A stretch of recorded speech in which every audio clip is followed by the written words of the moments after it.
know my motto is fuck 'em, that's all I gotta say. Scope on the rifle, that'll spot you from a mile away. Still getting women drunk off Hennessy and Alizé. Still with them niggas loading hollow tips inside the cake. Still be on that same shit, but I kinda change with. Multiplying bitches might not see me with the same bitch, but you might see me riding 95 North in the black Mitsubishi 195 horse. Power with no sour, couple bottles there, of course. R.I.P. to all my fallen riders in the morgue. Yeah, you know I got the... Make sure you at the Lord's 55th Annual Passover in Durham, North Carolina by the ISUPK under Commandant General Yohana. It's going to be $200 for adults. Children 18 and under are free. That $200 is going to cover everything. You can go to ISUPK.com to pay your Passover fee. Go ahead and get that Passover fee knocked out. I'll see you there. Shalom.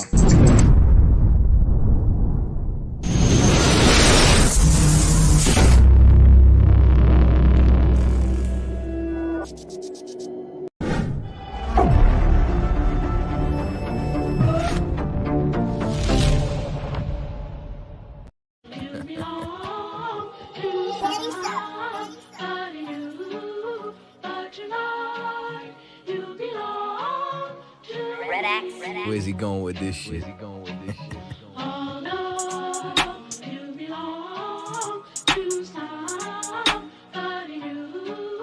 Cause tonight you belong to me.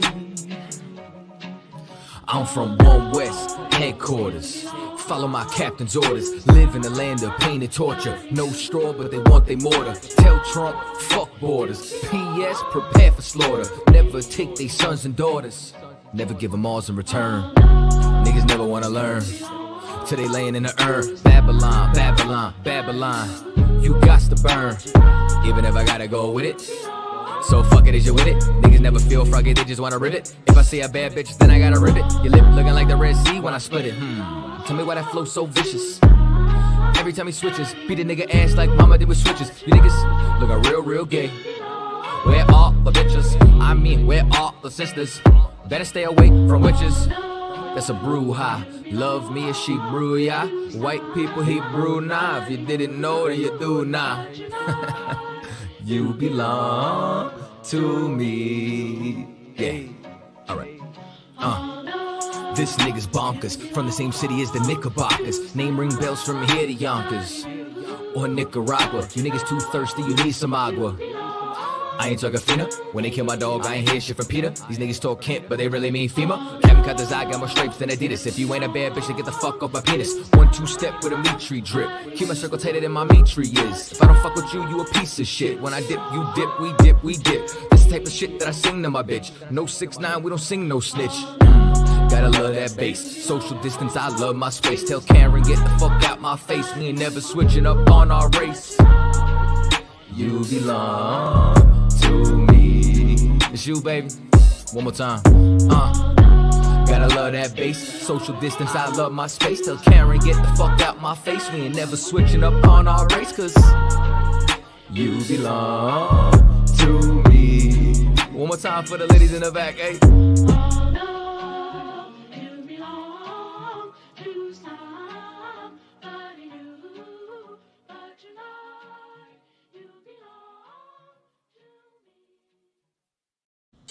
Make sure you at the Lord's 55th Annual Passover in Durham, North Carolina by the ISUPK under Commandant General Yohana. It's going to be $200 for adults.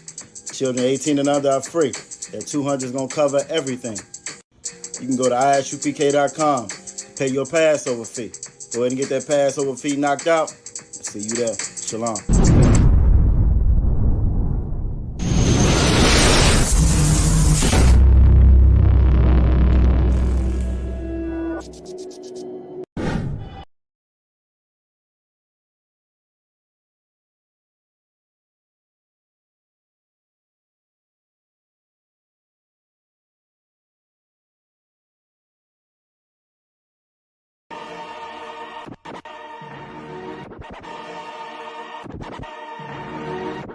I'm with shits. I'm with shits. I'm with shits. I'm with shits.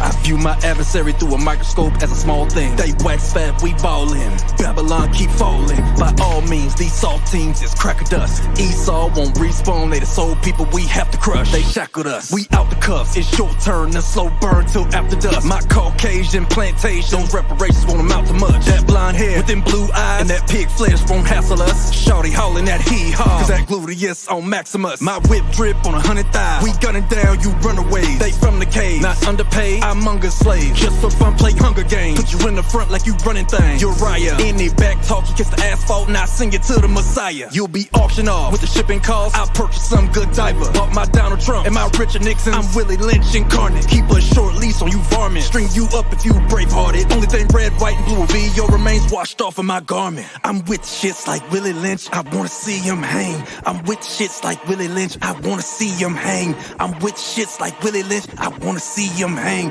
I'm with shits like Willie Lynch, I wanna see him hang. Hey. Went from riding on the boat to hanging on oak. God hate these white folks, you can say what you want. This ain't a joke, I ain't laugh at shit. They gon' make it to the kingdom, yeah, with shackled wrists. Yeah. Put they ass in chains with a yoke of iron. Whip hit his back, sound like I opened fire. I ain't gon' lie, I wanna see him suffer. Can't escape, cause under the sun, the place of judgment. Yeah, I got a perpetual hatred. They scared of replacement theory cause they destined for slavery. Yeah. You gotta hear this, the patience of the saints. Hell yeah. Many prophets desired to see that day.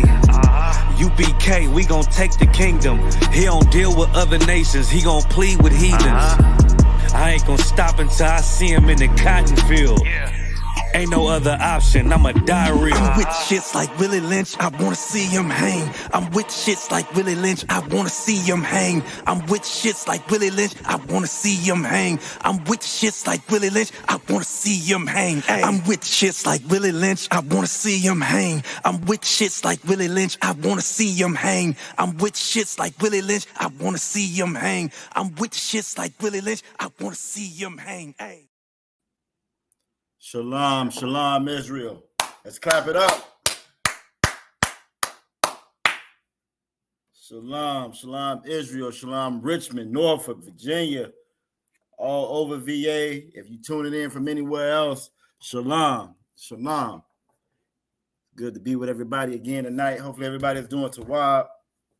Tawab is good in the Hebrew. If you didn't know that Tawab was good in the Hebrew, that means you need to be in that Friday Lashawan Kodash class where we teach the ancient tongue. We teach the Hebrew. This is tonight's Tuesday. This is Tuesday night's Brotherhood class. We are ISUPK out of Virginia. ISUPK is an Israelite school of universal practical knowledge. Started out at 1 West, 125th Street, Harlem, New York, under Commandant General Yohanan.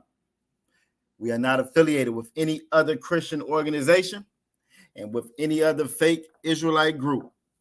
If it's not the UPK, if it's not under Commandant General Yohanan, they are pretending. They are Christians. They are Christians out of uniform. They are Christians disguised and dressed up like Israelites. But we are the home of the truth. Every Israelite group you see out of there started out of 1 West. Every one of them started out of 1 West. And if they don't represent that ISUPK, that 1 West banner, then they are defectors. They defectors. They left their brothers. They didn't settle whatever arguments, disagreements they had. They left. They got in their feelings and they left the truth. So that's why we say that they are fake Israelite groups. This is the home of the truth. This is the home of the truth. And the water for everybody being here. When I say the home of the truth, we teach the truth of the Bible. And the truth of that Bible is that blacks, Latinos, Native Indians, y'all are God's chosen people. You are the Israelites. That book is your book. That's a book of your family records. And everybody has stolen that book, put their hands on that book for their own personal gain. They've stolen that book, put their hands on that book to mislead you, to as far as like Esau and this oppressor here, using that book, knowing that we were disconnected from it, made it easier for him to keep us in bondage, keep us in captivity here. If a person doesn't know their identity, I don't care if you're a person, animal, whatever, If you don't know your identity, you don't know which way to move. You don't know what's up or down. You don't know what's right or wrong. You may learn what's right or wrong for somebody else. That doesn't necessarily mean that that's right or wrong for you. That doesn't necessarily mean that that's the way that you should move. That's the way that you should operate. And that's the exact thing that's going on with Israel. That's the exact thing that's going on with blacks, Latinos, and Native Indians. For us to be the fastest, the smartest, the brightest, we are at the bottom of society all over the world. And the only way that makes sense is because we don't understand how we're supposed to operate, how we're supposed to move together, how we're supposed to move in period. So as a result, we find ourselves at the bottom because we are going around without the instruction manual. Without the instruction manual that the Most High left us, without our family records, we have no sense, no idea who we are. And because we don't know who we are, we don't know how to get out this damn hole, this hell that we are in. But if you are tuned in here tonight, if you locked in with the ISUPK, well, you do know the blueprints, you do know the schematic, you know all the secrets, you know the pathway to get us out of this captivity. Just keep coming to class, keep learning. And again, shalom for everybody being here. It's good to see everybody. This is a nice brotherhood class where we learn and we talk about brotherhood where we are lacking so severely in Israel. Before we get started, we're going to do a quick little shout out to see who all in the class tonight. If you are logged in on YouTube, you want to make sure you put your city name and state in there so you get credit for being in class. That way, if you desire to be trooper, if you're a sister in class, you're trying to get your Hebrew name and so forth. If you ever need benefits or anything from the UPK, we got your attendance there. We know that you are brothers and sisters who's logging in and who are sincere about this truth. So it's very important that you put your city name and state in there. Let it be known that you're here. And you participate throughout the class. If you have any questions whatsoever, we are not the Christian church. We don't have you come in, sit you down, feed you a line of BS, and then pass that basket around and tell you to put some money in it and send you on about your way so that the Lord can destroy you and you sit there, scratch your head and wonder why. We don't do that here at the UPK. If you have any questions at any point in time throughout the class, you type that question in and we're going to get you an answer. Or if I can't answer it right here on the spot, I'm going to make sure that it's brought up our next class. I'm going to make sure that, it's addressed. You will get an answer. You will definitely get an answer. One thing I didn't do, let me do that real quick. I did the greeting inside of the chat. But I want to go ahead and drop the invite as well in case we get any troopers, officers, or whatever that want to log into the class and join me. and join me, you know what I'm saying? That way it'll be up in there. So again, let's go ahead and do a little quick shout out to see who all is in here. We are live on Instagram. We're working on getting live on TikTok. On TikTok, you need a certain amount of viewers. We're not quite there yet as far as the Virginia channel. But I'm working on it, trying to put out content on a regular to get those get those followers up so we can get to a certain number so then we can go live on TikTok as well.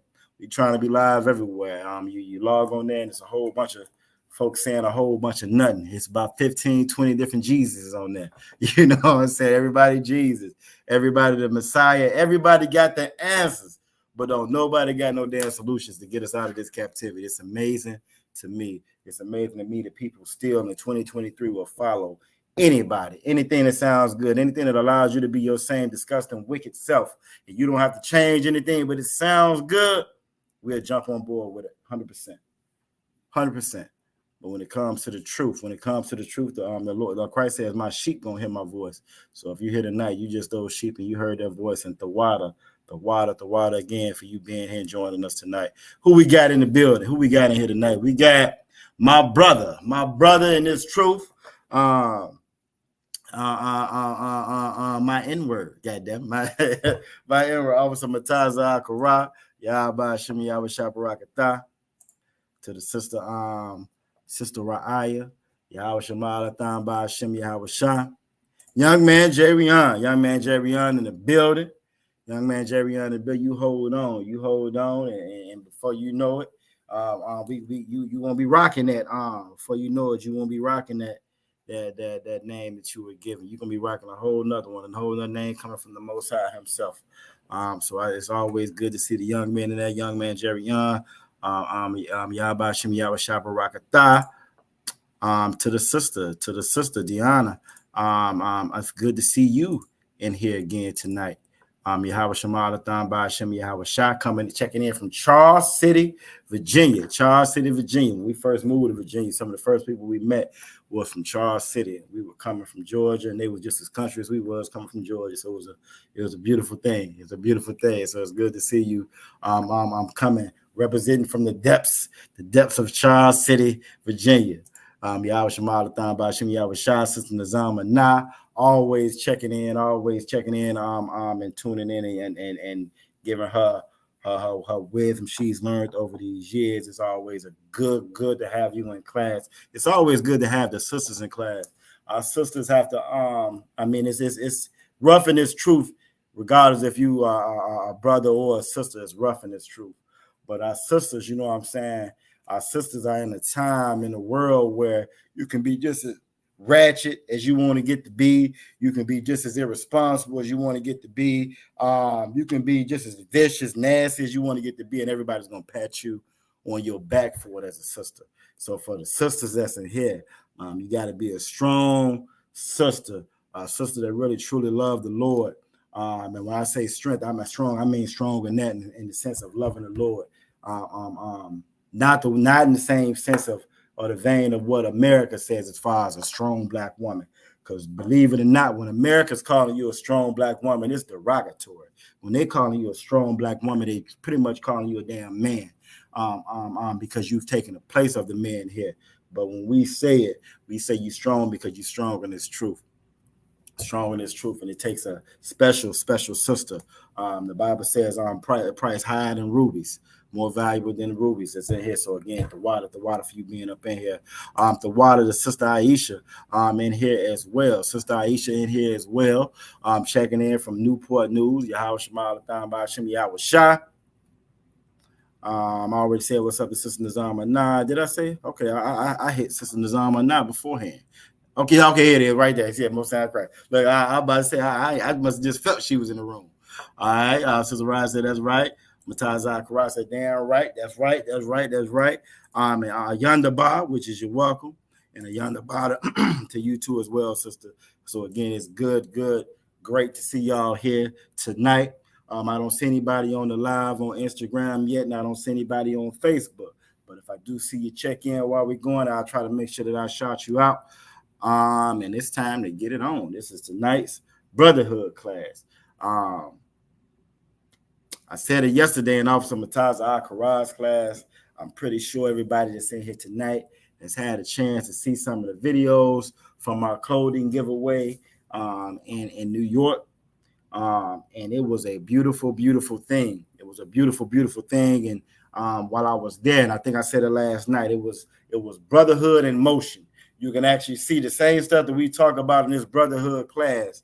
We were able to see that over this weekend, live and in motion. Yahweh Shemalathan by Hashem Yahweh Shah, Sister Coco in the building.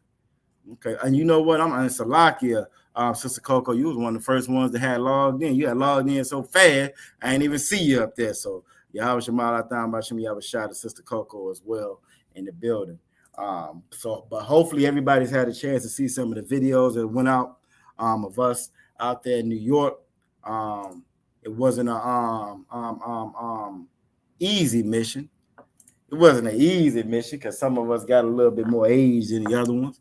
And it's always difficult.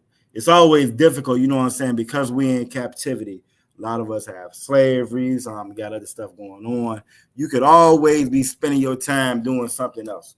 You could always be doing something else other than being here trying to learn this truth. You can always spend your time other than putting it in to help your brothers and your sisters. That's the way that this place is designed. It's designed like that on purpose. They work the hell out you all week long.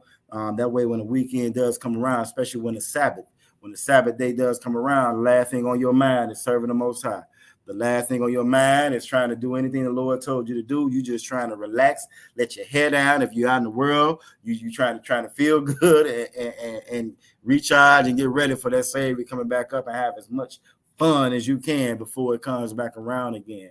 But in this truth, it's work, because it takes work. It takes work to build a nation.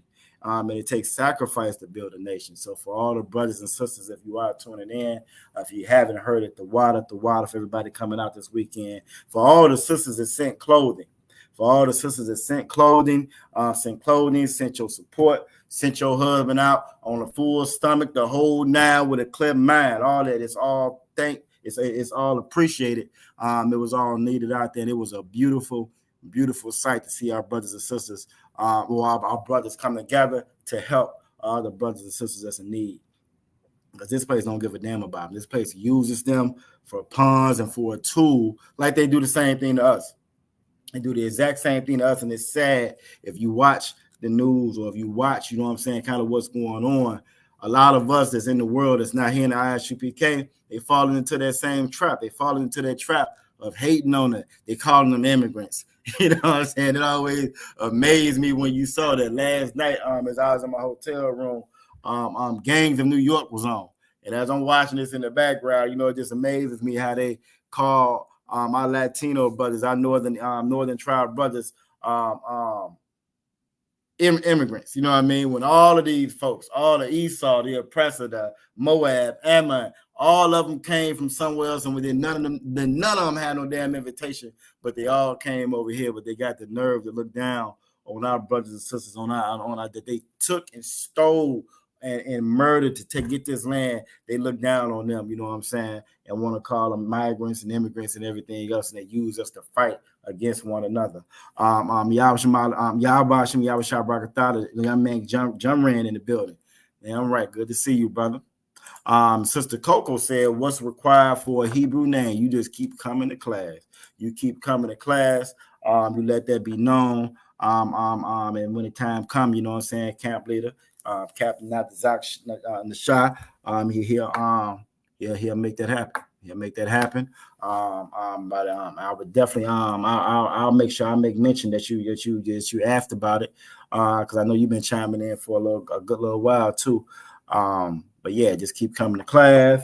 Our holy days when we meet up at the school, anytime we get the chance to come together, that's it. That's it. You know what I'm saying? You just want to keep coming in, and then we'll go from there. But I definitely get with Cap to let them know that you had that question, so we can definitely get that addressed for the brothers. You know what I'm saying? Just a matter of you coming in. Again, you want to be dressed in all black. Again, your attendance coming in, let it be known you want to be a trooper and so forth. And again, we're gonna keep attendance. We're gonna let it be known, and when the time comes, Cap or who's ever over you in your area, they're gonna make that happen as well. So again, that's the wild, great question. But yep, just keep tuning in like you've been tuning in, and we're gonna go from there, sister. But again, it was an awesome thing to see Brotherhood live and in action, because it's exactly what we talk about in this class. Well, exactly what we talk about in this class every Tuesday when we come together. When we're talking about the brotherhood and the sisterhood, that was shown, that was on display, that was on full display this weekend in New York. So everybody that participated, gave the whole nine, the water to you. Damn right. All right, so tonight is night Brotherhood class, like we always do. We like to start off the kind of the same. That way, if it's anybody tuning in for their first time, even if it's not your first time, you have them tools you're equipped with, because brotherhood is one of the things that we suffer and lack the most within the nation. This brotherhood class is so important. All the classes are important. Learning the scripture breakdowns, that's important. Learning your Hebrew on when we come together on Fridays, that's important. All the history, knowing where the hell we came from, because the oppressor, the devil, Esau, he's not that smart. So he's known for reusing the same strategies and tricks against us. So knowing the history, we have such a short attention span, and we want to, like Officer Mataz Akara was bringing out last night, we because our history is so painful, we try to disconnect ourselves from it. But it's something about pain. It's something about how you learn through damn pain. Pain make you learn. You wake up in the middle of the night, you going to use a restroom, get some water, whatever. You hit your doggone foot on one of them end tables or a chair, or whatever. I guarantee that next night, by the second or third time that happened, it won't be happening no more. You either gonna make some adjustments and move some shit around so you're not hitting it, or you gonna know, nope, step to the left. And you're gonna keep going so that you don't hit it. It's something about pain that makes that memory stick with you. But because we try to run away from it so often, we end up repeating the same mistakes over and over and over again. And when you look at Israel, you'll see that we've been making the same mistakes since the very beginning of time. Since the very beginning of us, since Adam's days, we've been making the same mistakes over and over and over again. So again, all these classes are important, but even when it comes to this brotherhood is one of them things that if you don't keep your eye on the ball, you will miss it. That damn devil will come in and pull you out your square, and you know what I'm saying. And before you know it, you done got sucked back into the world. You done got sucked back into being selfish. If a lot of the brothers, when I watch the stuff on the news, well, the immigrants, they getting this. They say that they giving them money. They giving them this. And the thought process should be, well, good, great. My brother is getting A, B, and C. But how most of us think, well, why they giving that to them? Why they and that's not brotherhood. That's not brotherhood. Brotherhood is I should be happy that my brother got whatever my brother got. I shouldn't be mad because he got it because I'm worried about me getting it. That's not brotherhood, but that's what they've reduced us down to in this kingdom here. Officer Matazar Karas said that the brotherhood was strong on Saturday. Man, hey, damn right. It was strong on Saturday. Them heels was strong on Saturday. You know what I'm saying? The whole job was strong on Saturday. Them body pains that next day and the following days was strong as well. But also the admiration, the looks on our brothers and sisters' faces. That's going to be something that always I know stick with me. And that's going to be something that's going to stick with me. There's not too many things that I can say that I was proud of, even when I was in the world, but I can definitely say that I'm proud. I'm proud to be an officer in the Israelite School and Universal Practical Knowledge, and you should be proud to be here as well. You should be proud to be part of the armed brothers and sisters that's building and helping our other brothers and sisters up, and also that's helping to build this nation back up. Sister Nizam Anna said, damn right, sis, damn right. Yonder Bar, Officer Matazar Karas said, I'm working on my cardio. Hey, I'm working on mine as well. I'm working on mine as well. You know, like, hey, we are truly in the Lord's army. You know what I'm saying? So being physically fit definitely is a bonus. Now, that's a bonus and is needed. But more so than that, knowing this knowledge, knowing who you are, that mind being just as strong, because you can be very strong in a body, cut, fit, can run 15 miles in 32 seconds, the whole nine. But if you don't know who you are, I guarantee it's just a matter of time before you're gonna get taken advantage of. You're gonna be hurt or at a disadvantage, no matter how physically fit you are, if you don't know this truth. So I'm right there with you. There's no excuses. But again, y'all being in this class is more precious than anything. So again, the water. Sister Nizam Anna said it was a glorious sight to watch on YouTube. It really was. I sent a couple of videos to my son, and even him. You know what I'm saying? Again, it's not too much I can say I was proud of. I was in Esau's military, and I wasn't never no patriotic dude. I wasn't no patriotic dude when I was in there, and I damn sure wasn't no patriotic dude once I got up out of there. But it's just something about again, being in the Lord's army, doing this work. That's something that you can be proud of. Sister Rod said it was amazing to see it. It truly is. And just know that y'all were a part of it. So everybody that you saw on camera and the same ones you saw behind the scenes. To think about this truth, you might not be on camera. I always think about like the generals and the captains and all the brothers and sisters that came before me. They kept this thing going since 1969. You feel me? They kept it going. And Some of them whose names we don't know, whose names don't get shot up, but they still been here holding it down. You know what I'm saying? Just to know for your own self, your own personal self, your own personal gratitude for you to know that you part of this truth. You know what I'm saying? Even if you weren't out there on that camera, again, Most High in Christ and the water to you. I'm damn right, out of one. Yabashim Yabashah Barakatah, Trooper Kazakia. Good to see you in the building tonight, brother. Good to see you in the building tonight. You right on time. Like I'm probably gonna be the first one with the answer to the questions too. So again, with this being a brotherhood class, hold on, Sister Nazamana said just to know that we have brothers that will stand 10 toes down for us is breathtaking. It really is, you know what I'm saying? Because you'll get a lot of us that are stand up just to be seen. You know what I'm saying? You get a lot of us that are stand up just to be seen. I remember my heart being broken over the years, you know what I'm saying, as the older and older I got, because we'll get quote unquote black leaders, your Al Sharptons, your Al Sharptons, your different leaders that would come, you know what I'm saying, people that would come in the forefront, and they would jump out in front of this, and they take this cause, and they take that cause, and then later on down the line, you find out they jumped on that cause because it was a check involved in it. You know what I'm saying? You find out that it was a reason behind all of that. And if it wasn't for that reason, if it wasn't for that check, it would have never said none of the stuff they said. All the ones I thought were heroes, that's why I'm not a fan at all of Black History Month.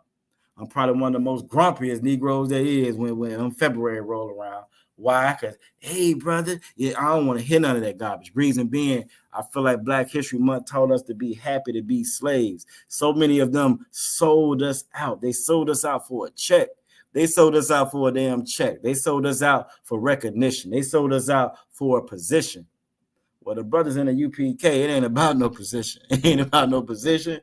It ain't about no recognition or none of that. It is truly 100% solely based on us helping our other brothers and sisters. When I say it was bags of clothes and stuff out there, still brand new with tags on it. Still brand new with tags on it. It wasn't nothing to gain from that. Them brothers and sisters that was out there that in a position and needed it, it's nothing they could give us. It wasn't nothing they can give us. It was all about helping each other. And that's how it's supposed to be. That's real brotherhood or sisterhood. That's real brotherhood or sisterhood. I was online the other day, and Esau, damn Esau, he logged on and he was like, it's actually a comment to one of the videos with us out there helping. And he was like, when y'all gonna learn that the Hispanics don't love y'all, don't like. My response to him was, well, when you gonna learn that the Lord loves Blacks, Latinos, and Native Indians? Real love is not how they taught us that it was. We learned in here, we know in here, we finna get into it real quick. But love isn't a feeling, it's not an emotion. Love is not, we talked about it in one of our classes not too long ago about love and how it ain't gonna always be reciprocal. Truth be told, if you hearing this truth, it might not be reciprocal at all, because the love that you giving out to your brothers and sisters, they might want a Christmas gift, and you ain't got nothing but the damn truth for them. You know what I'm saying? You ain't got nothing but the truth, and they looking for a Christmas gift. You ain't got nothing but the truth, but they looking for a happy holidays. You know what I'm saying? They not gonna receive that as love, but you know that it is love, and you know that because they don't realize it, they don't see it, they don't recognize that, they don't know that to be love. You know, you ain't got nothing coming back. You ain't got nothing coming back. You just doing what the Lord told you to do, and that's real love. Like Sister Nizam said, that's what love is. That's what love is. When in Corinthians, when it's talking about love, forsaking all and lasting and the characteristics of love, that's what it's referring to. Christ loved us, and we was the ones who said, unalive him. And we voted for that, even though he was up there for us. You feel me? We done turned that back on God, I don't know how many times. And God still, some kind of way, still allowed for this truth to get to every one of us that's in this class right now. He still allowed for that truth to come back into the earth in 69, and still allowed for it to get to us even now, even today. That's a miracle. That's a miracle, and that's love. That's love. If he didn't love, if it was based on how we was gonna love him back, we would have been rolled out the doggone pit a long time ago, but we weren't, because real love isn't based off what you're gonna get in return for. It's not based off that. So y'all are absolutely correct. And speaking of love and brotherhood, what's another word? What's another word? If y'all can give me another word for brotherhood, what would it be? What's another word for brotherhood?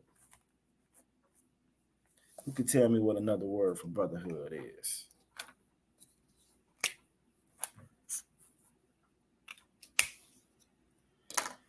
Uh-oh, they coming in. All right, they coming in.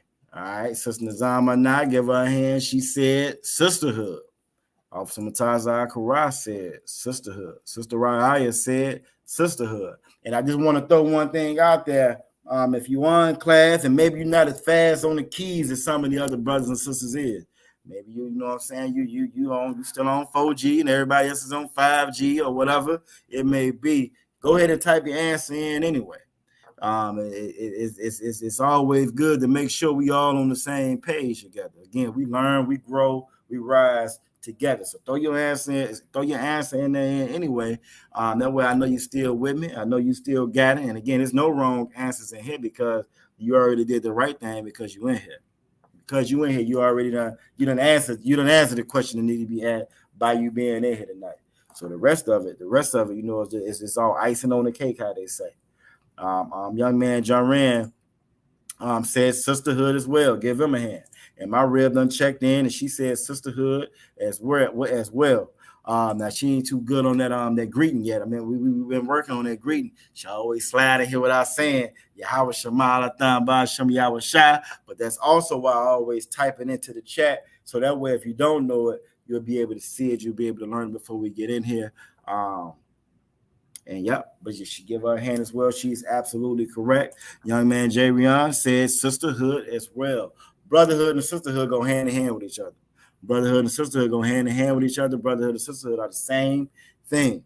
When we were out there, it was, again, the brothers was out there representing how the Lord intended it to be, but it was a lot of them sisters that made sure that we left with everything that we needed.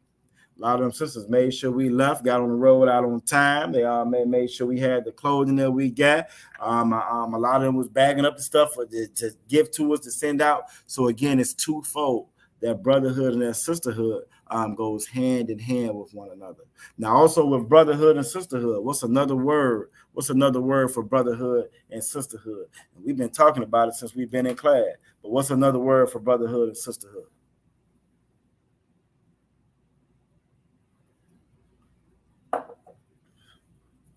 Uh-oh. Sister Raya is in there. She says love. She also says 1 John 5:3. Sister Nazama Na says love. Young man John Rand says love. Officer Mataza Akara says love. He says 1 John 5:3. And all of y'all are absolutely correct. Give all of y'all a hand. Yahweh Shem Yahweh Shabarakatah.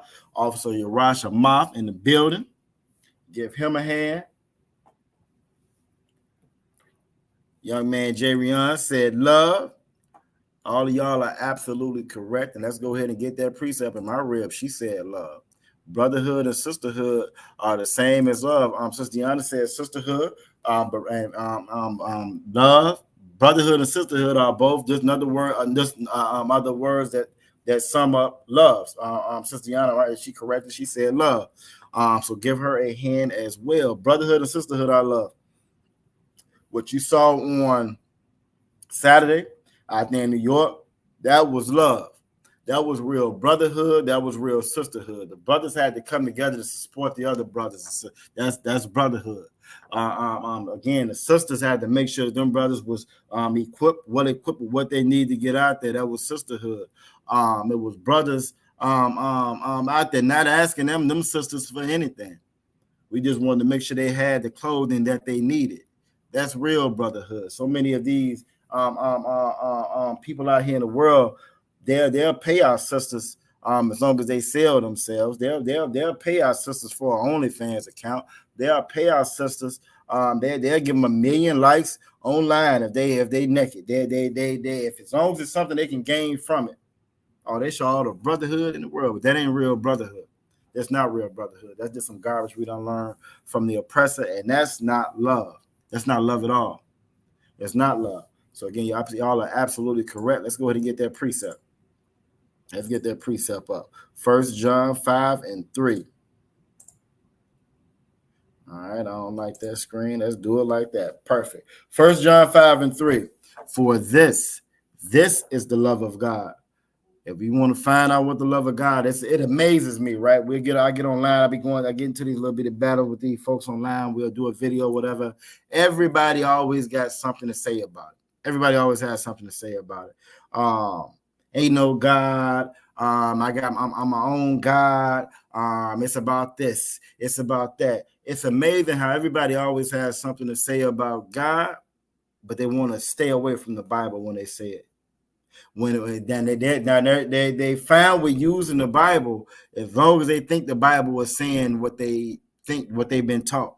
As long as they think that the Bible really backs up and support what Christianity teaches us, or they'll use the Bible all day long. Well, the Lord this and the Lord that and God this and God that. Then I'm like, nope, they don't say that. I hit them with a verse. And then their answers change, because as soon as they get a verse, as soon as they get what the Bible is actually saying, what God is actually saying, that's when their true self comes out. And that true self, when that true one comes out, what you find out and what you learn is they don't really care about what God says. They don't really care about what their Bible says. They really don't love God. They love themselves. They love this oppressor. They love what they can get for themselves from this oppressor. And that's what it always boils down to. Young man Jarion says that 2 Corinthians chapter 13 talks about love too. I forgot that verse though. Okay, that's no problem. We'll pull it up then. Let me write that in my little notes. Once we get through the 1 John 5:3, we'll pull up 1 Corinthians and we'll go through that, because it does speaks about the characteristics of love. We'll definitely pull it up and go over that real quick. No problem. And it's good that you remember that. Again, it's good that you building that arsenal up so you'll be able to pull it, because that one in 1 Corinthians, that's actually one of the ones that church try to lie about all the time. They try to lie about all the time, and they try to use that to say that you should forgive everybody. But we're going to pull it up and I'll show you exactly what I'm talking about. Yahweh Shemala Thabashim Yahweh Shada Sister Nah. But again, getting back to what I was saying though, if I was going to study math, if I was going to be a mathematician, or if I was going to be an accountant, I would have to get math books for me to learn, you know what I'm saying, the ins and out of math, to learn calculus, to learn trigonometry, to learn what I needed to be a successful accountant. Well, it's only one book that teaches you about God. It's only one book. Everything else is a knockoff. Everything else is a knockoff. Everything else is pretend. Everything else is what somebody feels about God. It's only one that he left as an actual source. But when you try to go to that source, our people don't want to go to the source. When you want to say, well, look, we're talking about God, let's go to the Bible. Our people only want to use the Bible when they think it supports their own lustful, wicked ways. Once they learn that their own selfish ways is supported in their Bible, because that Bible has nothing to do about you being selfish. Once they learn that they've been taught religion, and that Bible has nothing to do with religion. Once they learn that they have been taught Christianity, God loves everybody. Forgive the oppressor. The oppressor is going to reward you for your forgiveness.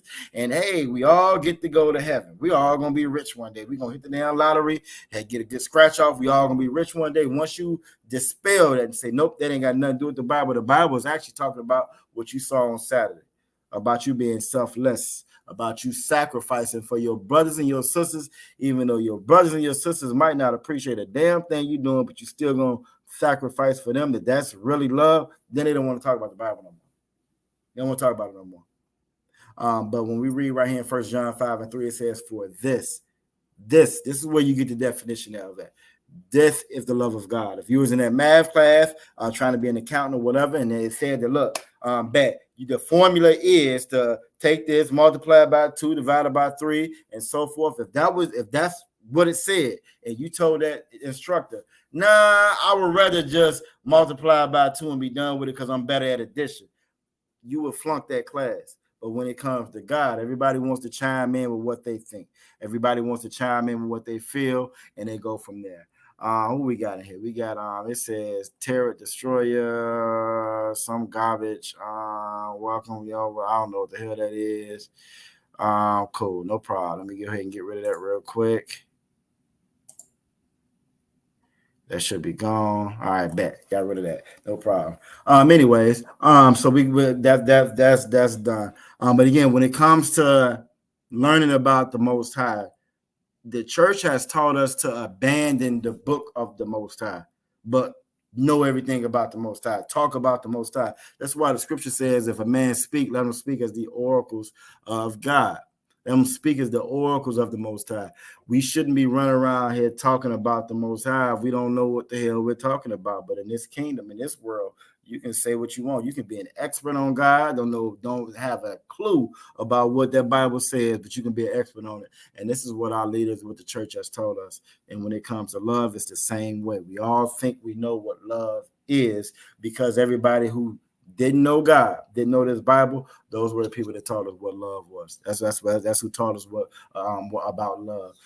You walk around now, especially this time of year. I used to love this time of year when I was in the world. I can't stay at this time of year now. Reason being, you can't walk outside without the damn Temptations in the background playing. Rudolph the Red-Nosed Reindeer, some garbage in the background. You know what I'm saying? Playing. Man, what the hell? I thought I got rid of that dude.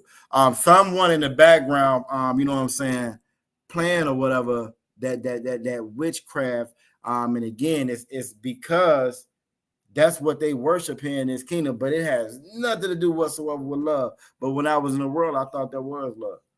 To go run up, all getting all kinds of debt, money I didn't have, spending, trying to get my kids this and trying to get my kids that. What's the new game this year? What's the new toy this year? And that has nothing to do with love. That's not love. Now I realized I was teaching my children hate the whole time. I wasn't teaching them love. But it says right here in 1 John 5:3, for this is the love of God.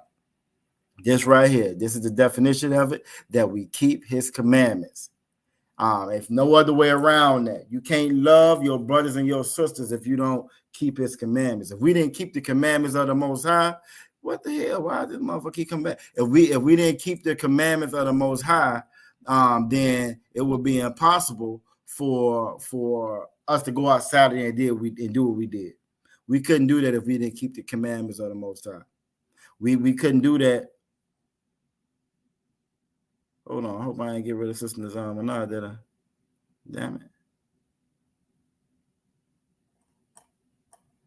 Oh, they tripping. They finna piss me off now. Give me a second. I don't even know how the hell that happened.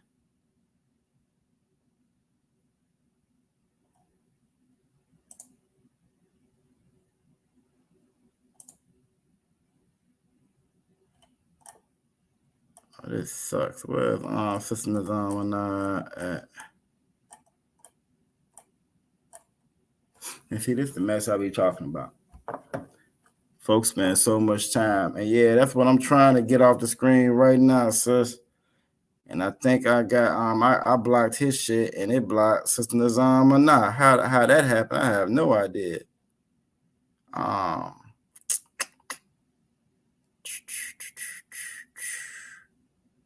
That's not good. Hold on. How can I fix it? Give me a second, y'all. Again, I'm trying to. Also Mataza Akara. Again, it kept popping up. I kept on blocking this joint. Then I hit ban joint, but for some kind of way it blocked his, but it didn't block Sister Nizam Manah joint. And I don't see how it did that. I don't see how it did that at all. And I'm trying to see how you fix that. Now his ass ain't coming back, so I don't know if that was part of it. But damn it. Give me a second. His stuff isn't coming back up no more. All right, damn right. The water officer Mataza Akara. Appreciate that. But yeah, I don't see none of Sister Nizam and now stuff on there now. Again, and I hit the just to kind of let you know when you look at it. You got one that says put user in timeout. You got one that says ban user. I was doing ban user. It kept coming back. I hit put them in timeout in some kind of way. It snatched up Sister Nizam. Sister Nizam or not joined, but I appreciate if you could take a look at that. That would be awesome. Yahba Shem Yahba Shabrakatah, Brother Cleveland Wardlow on Instagram. I see you on there. I appreciate you being in too. And again, for this is the love of God. When we're in 1 John 5:3, that we keep his commandments. It's only one way to love your brothers and sisters, and that's by keeping the Lord's commandments. You can't do it no other way. The church done taught us you can do it any kind of way you want. Your mother taught you can do it any kind of way you want. Everybody teaches, but nobody know what the hell they teach. And just because everybody is teaching, they can be a great teacher. They can be an awesome teacher. That doesn't mean that they should be in a position to teach you. And that's the problem that we have here. And here, anybody can jump up and say that they're a man or a woman of God. Anybody can say it. They can say it, and most of us is going to run right behind them, and believe what they're saying, throw your money at them the whole nine, even though they haven't been authorized to teach you the Most High. They haven't been authorized to teach you they haven't been authorized at all to teach you the Most High power. And why is it still showing they have on the? Oh yeah, they don't piss me off. All right. Yep, and I don't even know it still ain't came off the damn screen yet. But anyways, all right. And the motherfucker done came back in. Most High Christ. All right, so again, for this is the love of the Most High that we keep his commandments, and his commandments are not grievous. The commandments of the Most High are not hard. They're not hard to do. You just got to do it. It may require a little bit of extra on your part to do it, but it doesn't mean that it's hard to do. You can do the commandments of the Most High. It shouldn't be hard for you to love your brother and your sister. It shouldn't be hard for you to want your children to be honest. We teach our children lies every year this time of year. We teach them lies about Thanksgiving, lies about Santa Claus, lies about Christmas. And then when our children get older, they grow up and they turn around and they lie to us. It's hurtful. And we wonder why, and we hurt. But at the same time, we are the ones that taught them that it should be easy. If we want obedience from our children, we want love from our children, it should be an easy thing to teach them love and teach them obedience. It becomes difficult when we don't follow the Most High. When we don't keep these commandments. When we don't be obedient, that's when it becomes difficult. When we don't love the Most High like the Most High said, that's when it becomes difficult. And that's the trick to it. That's what the scriptures are telling you the whole time. You got to really be about your brothers and sisters, and more importantly, you got to be about the Most High. You got to follow these laws, statutes, and commandments. It's no other way. It's no other way for you to love it, for us to love each other. If brothers would have came out Saturday on their own thing, doing their own thing, on their own mission, we wouldn't be able to show love to them other brothers and sisters that was out there. If it was based off what we was going to get out of it, if it was based off our own selfish needs, lust, and so forth, we wouldn't have been able to get out there and do and actually show love for our brothers and our sisters. That's what real love is. And you can only do that, you can only accomplish that by keeping the laws of the Most High God. That's it. There's no other way to do it. So while we also Mataza in the background doing his thing, he in here draining the swamp, how the Republican and Democrat quote unquote be saying the water out of one. Sister Ryan says gone. I can see y'all comments again, so that's good. He doing the damn thing.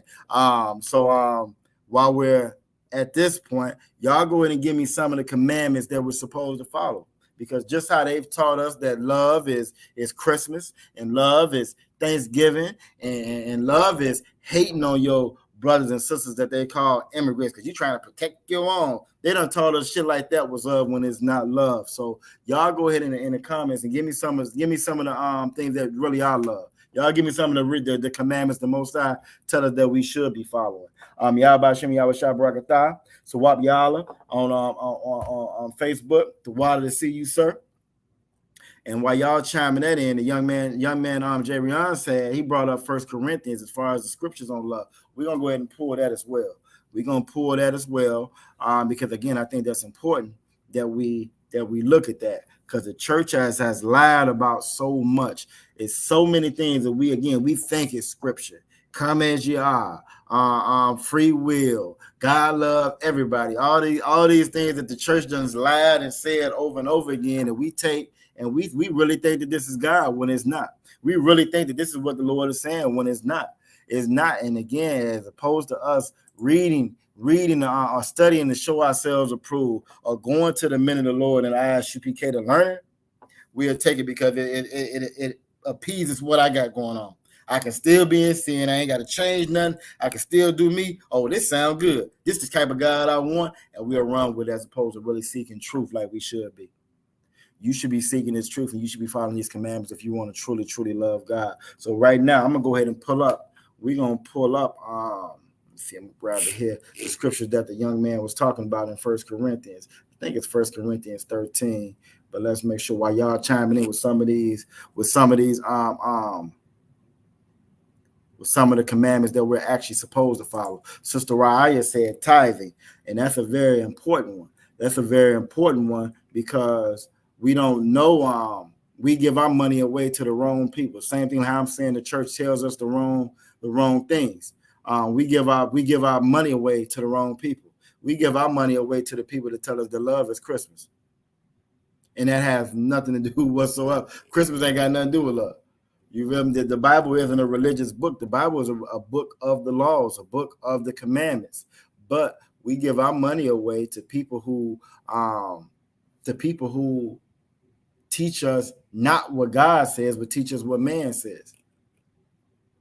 So that's a very important one when she says tithing. If you're going to tithe, your tithe should be going to the officers and priests the ISUPK. So we can continue to keep doing things like you saw on Saturday. So we can continue to help and show love to our brothers and sisters. That's what that money is for. That's what them tithes are for. Instead, we'll give it to somebody in the church, an old mega church, so we can sit on the front pew. We can sit on the front pew and be seen. You feel me? We'll give it to them for recognition. We'll give it to them like in when you read Samuel, when you're reading some of the older scriptures. Our brothers and sisters were sinning, and they didn't mind paying that money. They didn't mind paying that money and that sacrifice, so they can continue to keep sinning and doing that. When the Lord says, "I would rather your obedience than your sacrifice." That tithing is to help and aid the people, aid and help each other. A lot. But in the church, they pay that money so they can keep on being the wicked bastards that they are, and they don't never have to change. And what I did pay my money, I did pay my tithe. So again, that tithe is supposed to be coming. So that's a very good one that Sister Raya brought up. She also said, "Don't vote," and we know we read that, and we've read that in Deuteronomy. In Deuteronomy, we read that where it says that the Lord or Most High chooses our king. The Most High chose, he chose our king. We beg for a king, and we might get into that maybe one of our next classes. We beg for a king trying to be like the other nations. Just like very similar to what the title is for the class that we got tonight, talking about real black power comes from a black God. Well, we want to follow the other nations' gods. So because we follow the other nations' gods, we don't have any kind of power. We wanted to have a king while following the other nations. We want to trust in the Most High. We want to follow. We want to do what He told us to do, and we have a king. Christ is our king. You get so many, especially the women in that church. They married to Christ. Christ is their husband. Christ is this. Christ is that. But at the same time, doggone time, you don't do nothing Christ said to do. You don't do nothing Christ said to do. You don't listen to what your husband say do. And again, it's just another excuse for you not to follow none of these laws that we talked about as far as in them laws not being grievous. That's all that is. That's all it is. So again, not voting. We're not supposed to vote. We ain't supposed to vote. Let Esau be Esau. Let the Republicans be the Republicans. Let the Democrats be the damn Democrats. We've been voting for hundreds of years. What have we gotten for it? Whenever I talk to anybody about it, and we're talking about voting, and that comes up, I ask, what do we got? What do we get for voting? They still taking away quote unquote voters' rights acts now in 2023, 2022. What did you get from voting? You got welfare. That's what you got for voting. You got housing. That's what you got for voting. You have no representation whatsoever when it comes to anything that deals with blacks, Latinos, or Native Indians. Voting ain't gonna get it. Asians don't vote. Asians don't vote. Somebody threw a rock at a damn Asian window, they got a hate crime bill. We've been getting hung from trees. We've been getting unalived at traffic stops. We've been getting beheaded. You name it, it's done happened to us. We ain't got no kind of hate crime bill. We didn't get that. And they don't vote, but we do vote. So what does that tell you? Our power is in following these laws, statutes, and commandments. Is that it has nothing to do whatsoever with how much you vote. Nothing at all. So that's a very good one that she brought up. Give her a hand. Trooper Kazaki said, "Thou shalt not steal." We're not supposed to steal from one another. We're not supposed to steal from one another. We're supposed to be the example. We're supposed to be the saints that the Most High made us to be. And if we're the saints, if we're the example, and we steal like the oppressor stole, even though the oppressor wasn't in authority, if we rob, rob like the oppressor did when he was in authority, we're no better than him. But we know from Deuteronomy 7:6 that we're way better than them. Matter of fact, the Most High said by following him, following these laws, statutes, and commandments, you're going to be above all people. Stealing should be beneath you. Lying to your brothers and sisters, that should be beneath you. Why? Because the Most High made us better than that. That's part of following those commandments. Those commandments. Sister Raya said, "Do not commit adultery." And when you talk about adultery, adultery is unlawful sex. Unlawful sex, and also when it speaks about adultery, it talks about how we whored out on the Most High. We went to follow this God and follow that God. Matter of fact, Christmas, celebrating Christmas, that's a form of adultery. Yep, Thanksgiving, that's a form of adultery. That church will never ever teach it. You'll never hear them say that. As much as they big hat win, I'm saved and sanctified. The Lord is the head of my life. They commit they tell you to commit adultery right there in that church. It's Christmas trees around all the churches around the country right now. They got Christmas trees inside those churches. They did a Halloween fest or October fest or trunk or treat. I guarantee they did that for Halloween last month. I guarantee that they talked about or they celebrated Thanksgiving in all of these churches coming up. But what Sister Ryan just said, we're not supposed to commit adultery. A lot of times they quick to use that to say that man is this, that man is that, to tell that woman to leave that man. But they're not going to tell you that when the Lord says that by you following other gods, that's adultery. They're not going to tell you that part.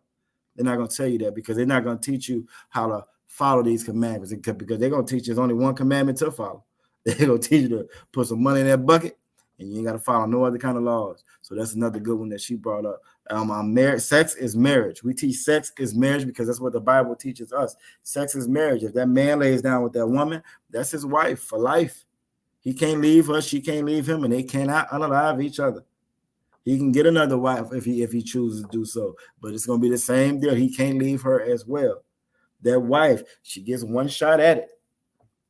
That man she lays down with, it don't matter what the age is. Once she lays down and has sex with that man, she humbles herself. That man humbles her. That's her husband. That's our law. That's what we're supposed to do. That's love. We shouldn't be throwing our woman away. Our women shouldn't be no such thing as baby daddies and baby mamas in our damn community. The fact that we got baby daddies and baby mamas in our community, that's a result. That's a result of us not keeping the Most High's laws, statutes, and commandments. That's all it is. That's a result of us not loving each other the way that the Lord required us to love one another. Our sister Ray also said the dietary law. We're not supposed to eat shrimp, crab, lobster, pork, so forth. I see so many videos that pop up nowadays where the heathen will eat anything. If the heathen can catch it, if that heathen can catch it, that heathen will eat it. I see some stuff, and I got to turn away when that. I can't even believe that they would eat that. But then I think about it. Well, shrimp is just water roaches. They eat that. That swine, that pig, that's a big rat. That with no sweat glands, they eat that.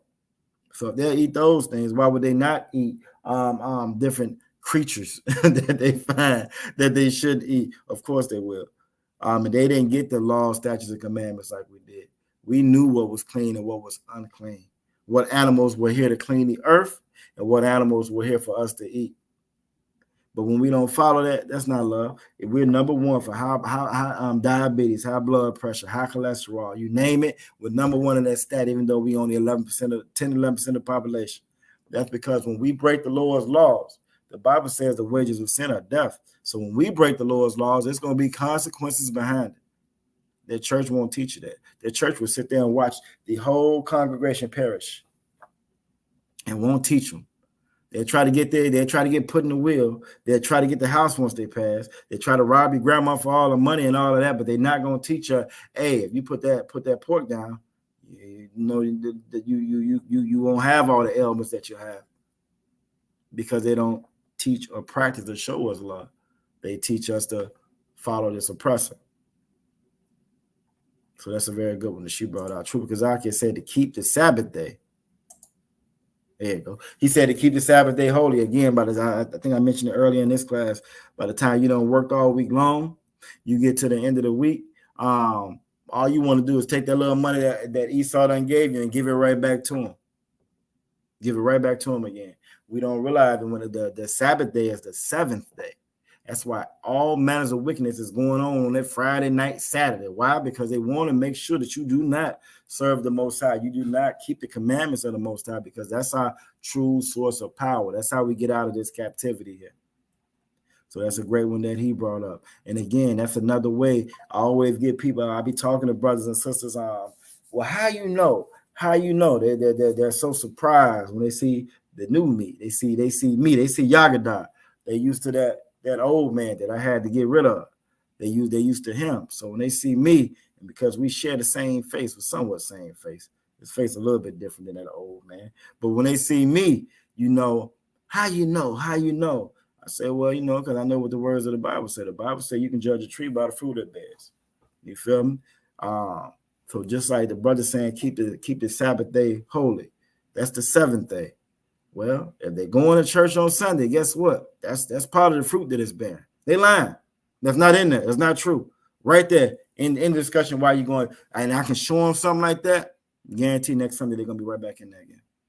So again, we follow what we want to follow. We don't follow what this Bible say. We follow what we want to follow. Young man Jay Rion said, don't steal or kill, unalive God is a jealous God. Put no one first but him. He threw a couple of them in there. Go ahead, young man Jay Rion. Damn right. He put a couple of them in there. We ain't supposed to steal. We ain't supposed to unalive. Now, you can protect yourself. You can defend yourself, but we're not supposed to unalive the innocent.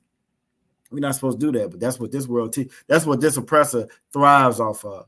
His gift was the sword, and he's taught us to be envious of that. Be envious of that. So we unalive each other in our own neighborhoods, our own brothers and our own sisters. Then we wonder why we're so weak and so susceptible to everybody else, to everything else invading and taking us over after the fact. Because you done got rid of the help that you had. You done eliminated your own strength. Again, by not following and doing what the Most High said do, we're not supposed to unalive each other. He says to put no one first but him. And we're going to hit that scripture tonight as well. We're not supposed to follow no other gods but him. Christmas, that's following another God. That's following the God of Nimrod. Thanksgiving, that's following this oppressor. We're not supposed to follow no other gods but the Most High. All right, what else we got? We got love thy neighbor. And we went over that last night when it talks about loving thy neighbor. Who's your neighbor? Who can type in real quick who your neighbor is? Who? I see what Sister Raya wrote down here at the bottom, talking about the dietary laws. Sister Raya said that Officer Uriah's mom said that crickets are. How did that happen? Well, I don't know what's going on. He said Officer Uriah said that crickets are lawful. And she still can't get over that. Officer Uriah, that Most High Christ for that brother. You know what I'm saying? That's all I say. Most High Christ. I'm ride with him, but I'm gonna have to skip a meal if that's all we got going on is crickets. I might not be able to ride. I'm gonna have to be a little hungry until the Most High provides something else on that one right there. But it's amazing the stuff that we eat that isn't lawful. We got so many different options, as seen right there. So many options of the stuff that we can eat, and we choose to eat the things that are unlawful. Why? Because that's what the oppressor told us to do. And we follow him. We follow the oppressor. Sister Raya said, love thy neighbor. Oh, yeah, that's what we were on, love thy neighbor. And we found that. We found it in Leviticus 18 and 19. And your neighbor, starting actually 19, 18, I'm sorry. Your neighbor is children of thy kin. Your neighbor is going to be your brother. Your neighbor is not that person you live next door to. unless they black, Latino, or Native Indian. Then they're your neighbor. But your neighbor is the children of thy kin. Neighbor is your brother. So you're supposed to love thy brother. And by loving thy brother, it means keep these laws, statutes, and commandments. Sister Jarion said we got higher taxes after vote. They try and fix stuff during election. To me, I say it's too late for them. But truth be told, young man Jarion, we shouldn't have co-signed to that mess to begin with. We should have never put no false hope into that in that to begin with. They jerry rig all the voting. You can vote. They gonna fix the game. They're gonna fix the different the border. They're gonna change. I think it's called gerrymandering, but they're gonna change the locale so that your vote don't matter. Pretty much, they're gonna put you in a county or location where your vote doesn't matter. So it don't matter how many people vote. And when you vote, you're just co-signing all the evil things that they do to you. So now when it come back around, and like you say, now you paying higher taxes, or now something like a three strikes law bill that Joe Biden wrote that came back around, and now that third crime you locked up for the rest of your life. Well, they're gonna turn right around and say you voted for it. You voted for it. How can you complain about it now? You feel me? So it's all a setup. And then you start to rely and trust and put faith in those things as opposed to rely and trust and put faith in the Most High. If we relied and trusted and put faith in these commandments, then we would see how these commandments serve us and serve the Most High, and how we would truly have black power. But because we don't, because we have more faith in Obama and hope and change, we have more faith in that. That's why we got the results that we got. Crime went through the roof. Our neighborhoods didn't get no better. But if you was part of the alternative community, you got a hate crime bill too. You got more protection. They love you. If you part of the hate crime, look, your tax bracket went up. You was paying less taxes. You know what I'm saying? Because you were making more money. So that's never served us. It doesn't serve us. What serves us is following these laws, statutes, and commandments. So that's a good point that you brought out. Sister Deanna said, "Now I should not make for bear false witness." We're not supposed to be lying. What I love about this truth, us being in the ISUPK, the truth is loud. The truth, transparency is a loud thing. It's loud. It's bold because it's transparent. Everybody can see it. When we went out there this Saturday to help our brothers and sisters, we didn't do that in silence. We didn't, okay, y'all be quiet. We're gonna walk around. We didn't have to. It was nothing to sneak around about. Because it was truthful. We lie because we worship the oppressor, which is the devil that the Bible speaks of. That word devil just means deceiver. He is the biggest liar on the face of the earth. He's taught us to be liars. He's taught us to be deceptive in our ways. But that was never, ever part of our culture and how we're supposed to treat. We weren't supposed to deal with each other like that. Lie for what? The fact that you give somebody that power over you to turn you into a liar, turn you into a thief, turn you into an unaliver, that shows you again who you're worshiping. We're worshiping the Most High. The Most High is not going to require you to lie about anything. You shouldn't have to lie. Sister Deanna also says, should I make idols or worship other gods? We went over that. We're going to go over that again a little bit more. But again, that's a very important one because we do that so often. So often, our holidays is worshiping other gods. When we talked about voting, that's following these other people, worshiping other gods. That's different idols. That word idol just means nothing. We put our faith in nothing. Allah is an idol. Allah is nothing. Buddha is an idol. Buddha is nothing. That Christmas tree, that's an idol. That's nothing. We even put our faith in money. We put our faith in money, then that money becomes an idol, something that we worship. And we will hate our brothers and our sisters. Young man Jay Rion said our people are our brothers and our sisters. We will hate on those same brothers and sisters. We hate on those same brothers and sisters because we over money. When money is idol, the idol is nothing. And we're going to go, matter of fact, we might even hit that scripture now before we, let's look at that real quick. Let's go ahead and pull that scripture real quick. Since we're talking about it, let's go ahead and pull that scripture real quick. We're going to go to Psalms chapter 96. Psalms chapter 96 and verse 4. And that's a little small, so let me make that a little bit bigger.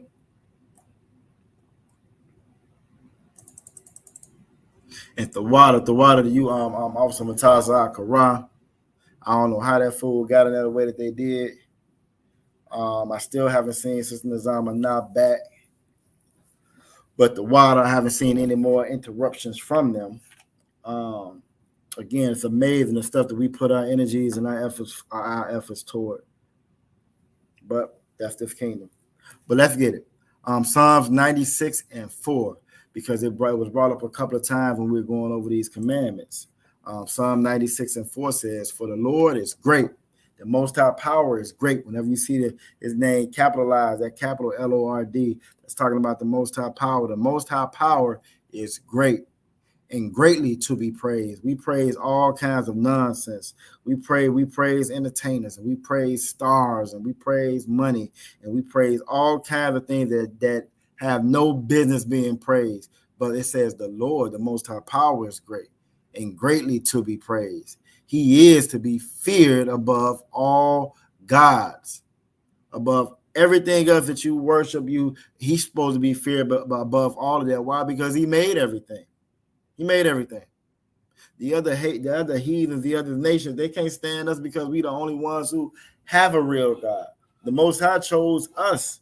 He chose us, and we continue to choose these other nations, these other people with these fake gods. But verse 5 is what I wanted to get to, because it's speaking right to what young man Jerry Young and Sister Deanna and Sister Nazama Nah, what they were talking about. And it says that for all gods of the nations are idols. Idols are nothing. It says all gods. They didn't say some of them. It didn't say some of them. This is another one. You can be speaking to a Christian in the world.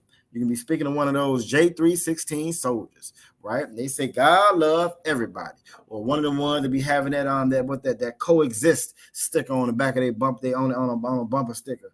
And we all just need to get along. Riding the King Negroes, you know what I'm saying?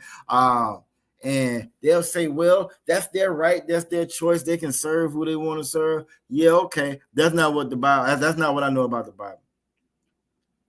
Well, that's their God, and God comes in many shapes and forms. Well, that's not what I read about the Bible. And again, the more and more I talk to people, the more and more I have these little battles with people, I come to the same conclusion just about 99.9% of the time, that they do not believe in the Most High.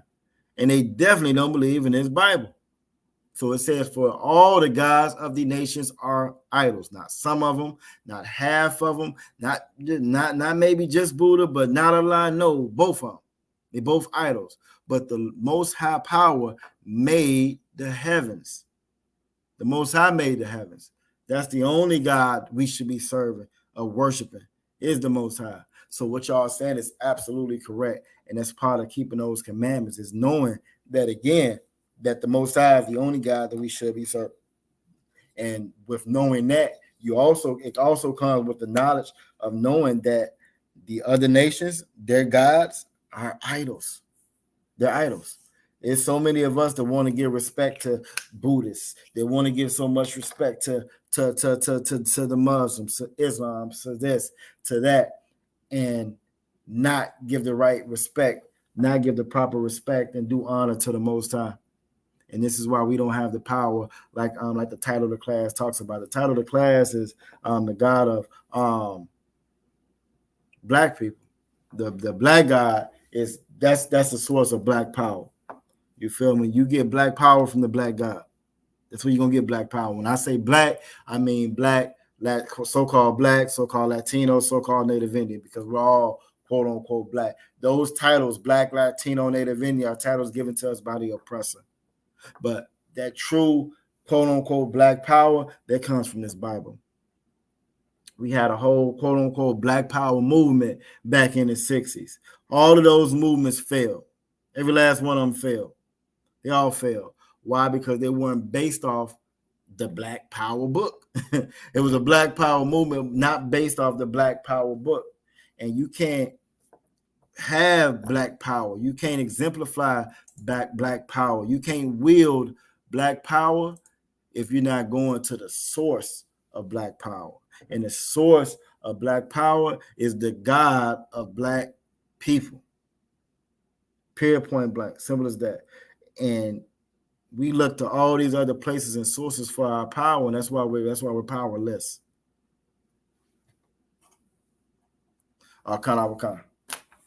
We look to all these other sources of power for our power, and that's why we're powerless. All right.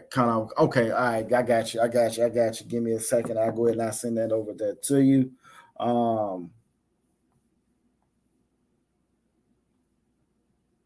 Yeah, we definitely got to get it. So y'all bear with me. Give me 1 second while we get that. While I'm looking this up, I'm gonna show you an example of not having following our power. Get this up for you real quick while I get this for sometimes.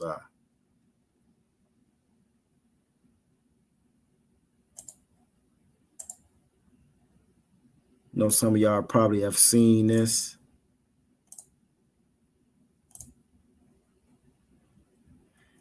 I'm gonna play this for you, and then I'm gonna get your opinion about it in a little bit as soon as I get back.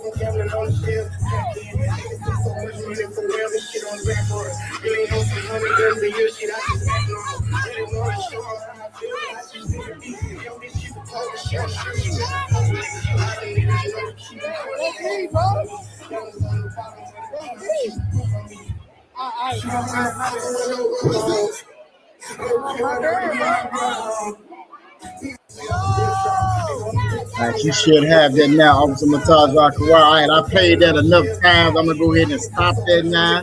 I ain't even watch it this time. I was playing because it pissed me off the first couple of times I seen it. It pissed me off as well. Now you can be an influencer. You can again follow this oppressor. You can make a lot of money doing this. If I'm not mistaken, the little guy, little James, he done made a career offline. The other cat that was all up on his mother inappropriately, he did it as well. But this is a result of us not following the law, statutes, and commandments, but following everybody else. This is a result of the same thing, the same scripture that we just pulled at Psalms 96, 4 and 5, and how specifically 5 when it says the gods of the other nations are idols. Because we follow these idols, this is what we've been reduced down to, because the Most High said the daughters of Zion, they were princesses. That don't look like princess behavior to me. That wasn't princess behavior to me. When you look at the sons of the Most High are princes. That's what Yasharala is, princes of the power. So, but when you look at the little man's face, that don't look like the face of a prince. This is what we've been reduced down to again, because we follow the other nations for black power. We follow the other nations for everything. So what's y'all take on it? I see Trooper Kazaki already chimed in.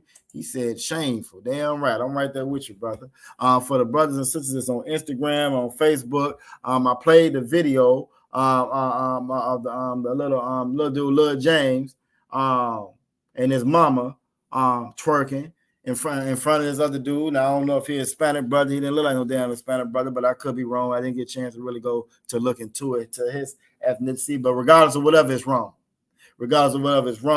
It's shameful. But we don't see anything wrong with behavior like this in our community whatsoever. None whatsoever. I can prove it to you. Let me prove it to you. Because that's Lil James, right? And while y'all chatting in and telling me how y'all feel about that, well, let me show you this one. Let me show you this one. While y'all chime in on that one.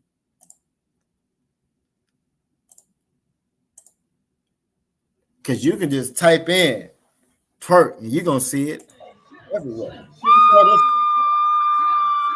You saw this one. Now, for the ones that's on Instagram watching, it's a stage, on this very stage that we got right here. You got a woman that's got to be 7, 8, maybe 9 months damn it pregnant. 7, 8, 9 months. Only reason I know because she got a dress to tight it on and roll on. But she's on stage and she's twerking too. She's twerking harder than Little James' mama was twerking. Yeah, and she's pregnant. She's pregnant. I'll look at some of the comments. Looking at some of the comments that played, and with some of the comments, it was like, well, most of the sisters were supporting this. Leave her alone. She's living her best life. Living a good life the whole nine. Some of the brothers and sisters are trying to fight back, trying to come in. That's not even safe for the baby. And it's not safe for the baby. With her being at the stage of pregnancy that she was, but it ain't safe for the little guy, Lil James. It's not safe for him as well. It's not safe for not just them. It's not safe for none of the other brothers and sisters, the other brothers inside the neighborhood or the community. This leads to whoredom. This leads to that little the sons not being able to trust the mothers. We should be able to look to the mothers for being wholesome and being pure and everything good and so forth. But these are the mothers that we got. Oh, yeah, okay. All right. So Officer Mataz Zachariah said that's that to each his own. And that's exactly what that is. To each his own, leave her alone, let her live her life. We have no kind of responsibility for one another. What y'all saw out there Saturday, and I keep bringing Saturday up, reason being, Saturday was a great example of what brotherhood truly, truly is. Brotherhood, sisterhood, or what love truly, truly is. We could have easily said to each his own. Let them find their own clothes. Like I said, it was bags and bags of stuff out there with clothes with brand new tags on it, which meant that a brother or sister had to go to the store, take their money that they done got from slaving and saying, I'm going to purchase this, and I'm not even going to put it on. I never put it on. I'm never going to wear it. I'm going to bag it up, and I'm going to give it away to somebody I don't even know. They can't do anything. You can't give me nothing back. That's not to each his own. That ain't got nothing to do with to each his own. They got everything to do with we responsible for one another. But that mother with her son, who she should feel responsible for her son, she doesn't even have any responsibility to her son. If you watching the videos, they like, oh boy, leave it alone. Why you got folks in the background laughing? It's a big joke, it's a big game. But I done been a son who had to get into it with dudes at school because your mother wore this and your mother wore that. What that puts on the child is very detrimental to a young man's psyche. It's very detrimental to a young man's psyche. It's a song. Who is it? I can't think of it right now. But the line said, "Y'all done turned the good guy into a damn Chuck it down." You know what I'm saying? You can change a person's outlook on life and everybody else around them very fast as a mother and as a father as well. As a mother and as a father. You know what I'm saying? Like I said, but Trooper Kazaki said that's shameful. It's absolutely shameful. And the Bible calls for our women to be shamefaced. And maybe that's the scripture I'll pull next because we're trying to tie this into, you know what I'm saying, following these commandments and how these commandments would keep us away from this. These commandments would truly give us black power. Do y'all feel like that empowered that young man? Do y'all? Okay, yeah, that's a good question. Do y'all feel like what y'all just seen with the mother twerking, with her son right there, or with the pregnant lady on the stage twerking? Do y'all feel like that's black power? Does that empower us as a people? True Kazaki said that shameful. Sister Anna said that is so embarrassing and disgusting, and it is. And it is. And when you read those comments, so many of our sisters support that. So many are leave her alone. She living her best life. That ain't none of your business, and so forth and so forth and so forth. You don't get too many chiming in like y'all saying, nah, that's wrong. We don't even like to tell each other that we're wrong. We don't like to tell each other that we're wrong. We don't like to tell each other that that you shouldn't be doing that. And the reason why we don't like to tell each other that we're wrong and that you shouldn't be doing that is because we don't do what the Most High tells us to do. We want to follow this oppressor. Sister Nah gave the sixth face on that, and it is. Again, Officer Mataz, I said that's to each their own stuff, and that's exactly what that is. And my rib said she felt so bad for him. And I feel bad for him as well, again, because I can relate to that. But then nobody answered my question though. Do y'all feel like that's black empowerment? Do y'all feel like that's going to empower that young man later on? Who feels like that's going to empower that young man later on? Troop Kazaki says to Rock 2625. Let's get it. While y'all chiming in, I'm gonna go ahead and pull that one on up then. See what we got over here. Now, I'm gonna pull that up. He says to Rock 26 and 25. I'm gonna go to one that we've already looked at. Gonna get our screen right. Now, we say Ecclesiasticus in here. You get a lot of those unlearned ones that use that term Sirach, but we'll say when they're saying that, they're talking about the book of Ecclesiasticus. You have Ecclesiastes and you have Ecclesiasticus. I'm gonna go right here to the 1611 so that we can get to it. And we're gonna go to Ecclesiasticus 26 and 25.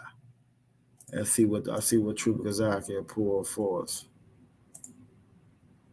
All right, Ecclesiasticus chapter 26, verse 25. It says, a shameless woman shall be counted as a dog. Now, I didn't write this, but this is one of the scriptures that I would always kind of go back to with the stuff that y'all are referring to when y'all say it's embarrassing, it's disgusting.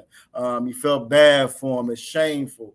But this is exactly what this saying right here. It says that a shameless woman, a woman with no shame, in the Bible, it's in Ecclesiastes, it says shall be counted as a dog. Now, you can leave it on face value just to be counted as a dog. That's a bad thing, but this is a female dog on top of that. And we know what a female dog is.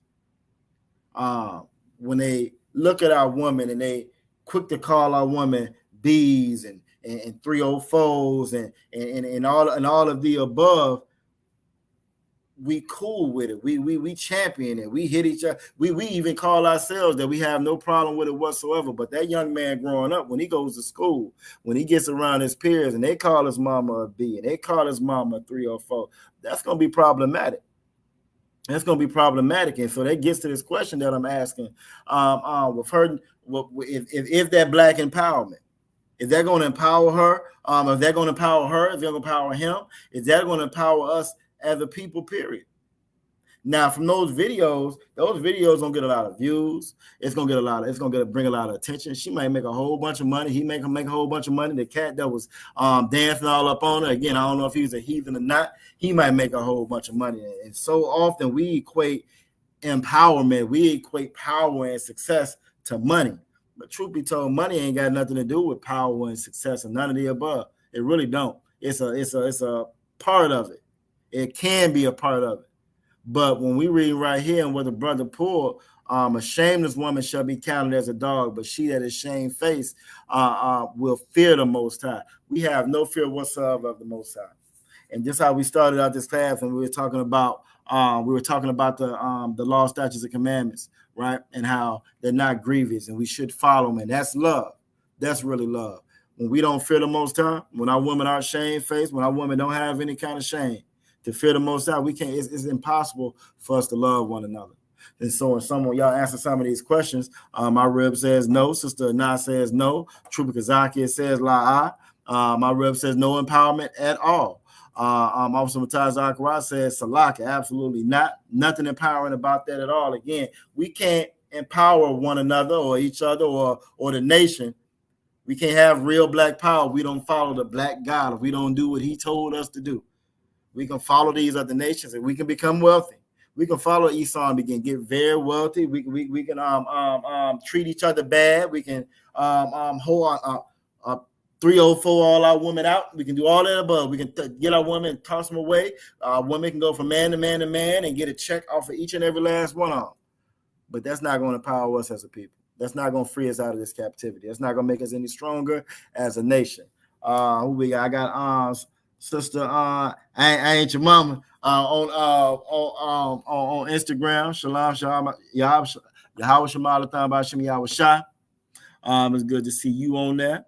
You right on time.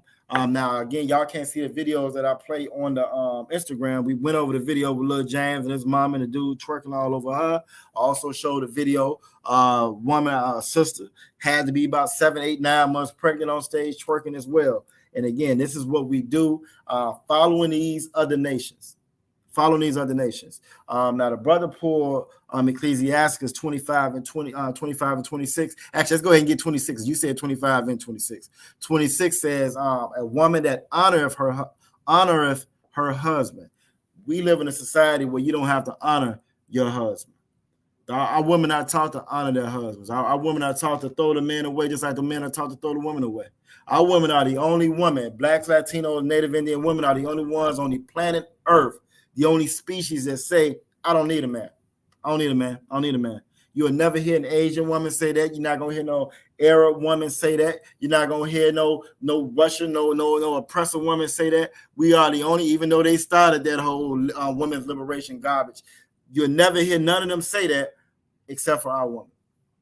Now realizing that's a trick.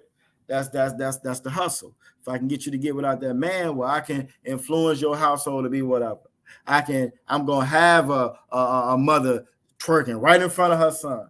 Guaranteed, if it was a brother that's in this truth, in this body, he would have shut all that shit down real fast. He would have shut it down real fast. There would have been none of that going on. That boy would have been protected. That mother would have been protected. You feel me? But because this oppressor has made a point of pulling us black men out of the house so that he can get that woman by herself and corrupt that child. There's one more thing I wanted to show you, because I showed you on that end of it. And we talked about how that can have the little dude be violent or be mean or whatever. It's another side effect of that as well. And I know y'all done seen this. I want to say brother. I know y'all done seen this brother before. He stay in the news. Let's pull this up real quick. It would rough for me. Officer Mataza Akara to pull this one up. You know what I'm saying? I felt like I need to go get in the shower just by doggone pulling this one up right here. Where is it at? Why don't I see it on my screen? All right, my stuff is tripping right now.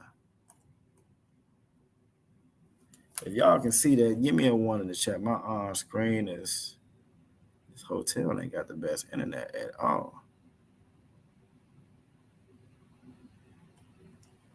Okay, let's do this. Let's stop that. Let's get back here. Let's try it again. Because this is another one again. Stays in the news, and everybody loves them. Everybody's cool with it. Let's see if that popped up this time. All right, bet y'all see it. Y'all got it on the screen, and we gonna keep them on there long. Because again, I don't even like to have a nigga on the screen. Yep. Officer Mataza Akara said, "Oh hell!" So yeah, he definitely see my screen. On the screen, I got this. Again, brother. He don't think he a brother, but brother by the name of Saucy Santana. We don't realize that a shameless woman will help to create something like this. Sister Raya says horrible. Look, Officer Mataza Akara got the sick face emojis up there now. Full beard, little tiny mustache. This nigga got lipstick. It's sad. It's beyond sad. It's sad. It's beyond sad. But this is what happens again when we follow the other nations. When we follow the other nations, we get Negroes like this. We get mothers like you just saw. We end up being everything that the other nations want us to be. And just like I asked y'all before, was the mamas twerking, was that black empowerment? Does this look like black empowerment? Kind of like Saucy Santana. For the brothers and sisters on Instagram, I got a picture of Saucy Santana and some baby blue. Nigga got on lipstick, not lip gloss, but lipstick. His nails as long as his fingers, in full drag. You know what I'm saying? Is this black empowerment? Because if I pull up the average income of the alternative community, they're some of the most well-paid peoples there is. I guarantee if we go through the list of the television shows any of us watch, they're going to be your producers, your music producers, your television producers. They're everywhere. A lot of our women like to watch that Housewives garbage. Well, guess what? The creators of that brothers like this one right here. Now I got some of these answers coming in. Sister Rod said that's horrible. It absolutely is. Officer Mataz Zachariah said that's evidence of how destroyed we are as a people. It was at one point in time where even if you felt this way, your ass couldn't get on TV or you couldn't get on the internet, and you definitely couldn't make a career out of this. This society now, it's more beneficial for you to be like this dude. You feel me? You're going to be more protected as being this dude. You're going to be more paid as this dude. A lot of people that holler that black power, blackity, black power, they're fans of him. They run in the same circles he run in. You feel me? We actually think that black power is part of black power is protecting him and making sure that our men, even if they feel like they're women, that they're still us.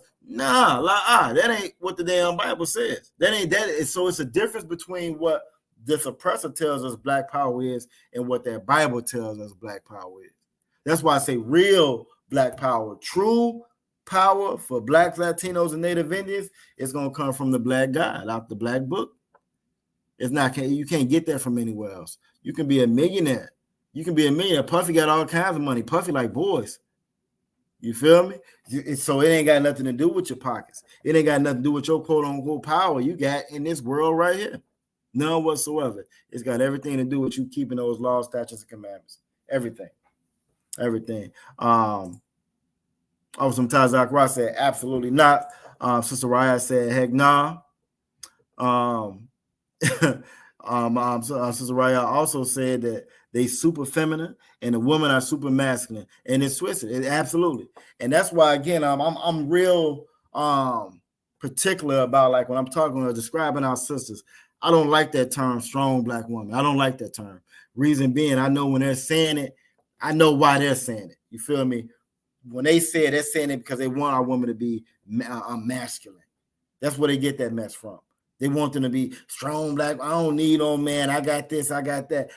But that's not what the Lord designed or called. That's not what the Lord designed for us. And because even you may be empowered here, that don't mean that empowers us as a nation.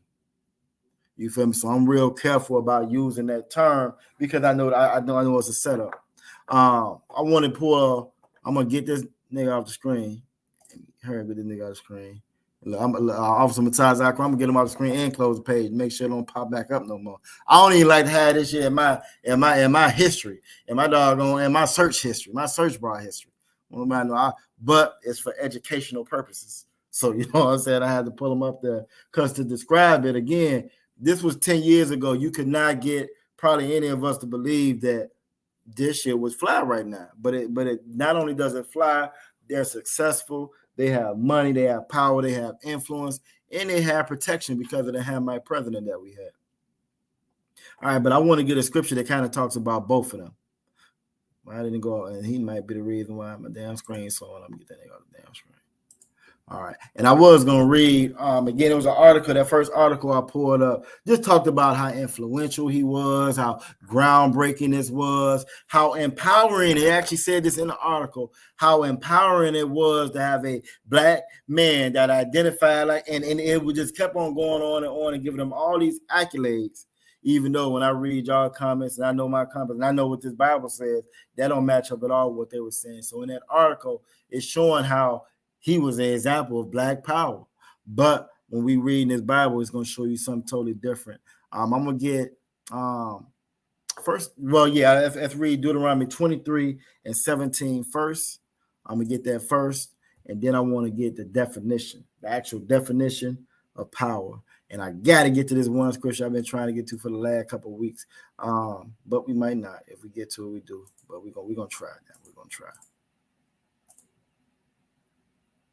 All All right, so what I got up on the screen now for everybody that's on Instagram, on Facebook, I got up Deuteronomy 23 in chapter 17.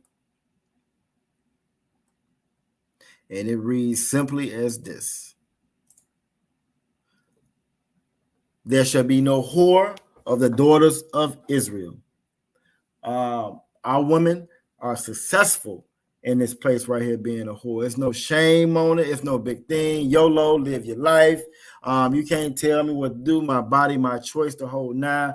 But it says right here in Deuteronomy 23:17, there should be no whore of the daughters of Israel. So again, you may be empowered here in this kingdom, but when it comes to the kingdom of the Most High, when it comes to you being an Israelite, when it comes to true black power from the black God, the black book, the book of the black God about his people, it says there should be no whore of the daughters of Israel. In the very next line, the Most High know his people. He know how we are. We underneath this oppressor. He knows these heathens and these oppressors as well. It says, nor a sodomite of the sons of Israel. You got folks like Saucy Santana around here, proud. I mean, proud. He's proud. He's proud to be a sodomite. She's proud to be a whore. Even though both of those are directly go against what the Bible teaches us. This is why we don't have that quote unquote black power that we've been trying to get for the last 100, 200 some doggone years. This is why even when we had a Black Wall Street, we weren't able to hold on to that. You know why? Because we weren't holding on to these words, to these laws, statutes, and commandments. We wanted to hold on to what the oppressor had taught us. We wanted to be just like him. And being like him, yeah, you may be successful here, but you're not going to have power as a nation. You're not going to have power as a people. You're going to be stuck in this captivity.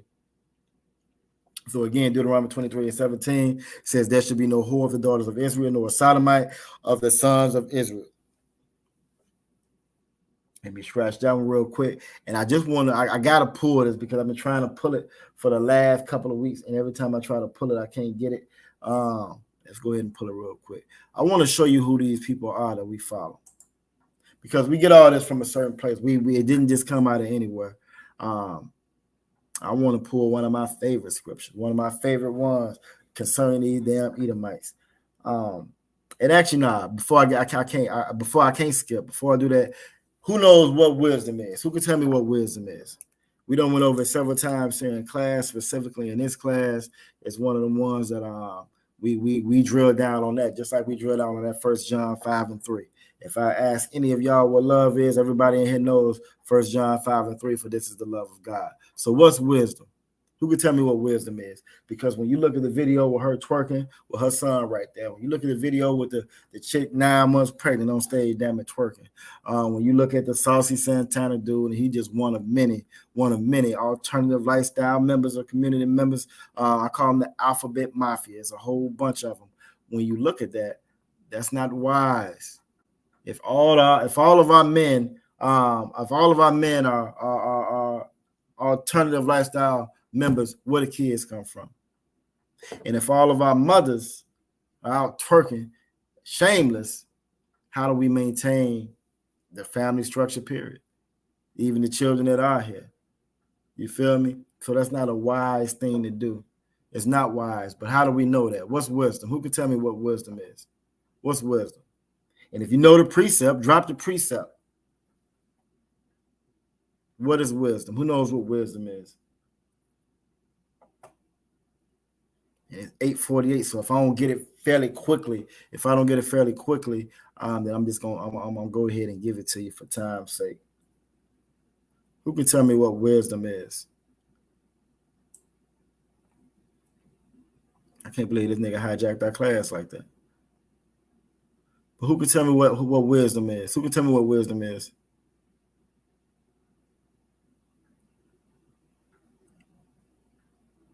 All right, Officer Matazar Karai is on it.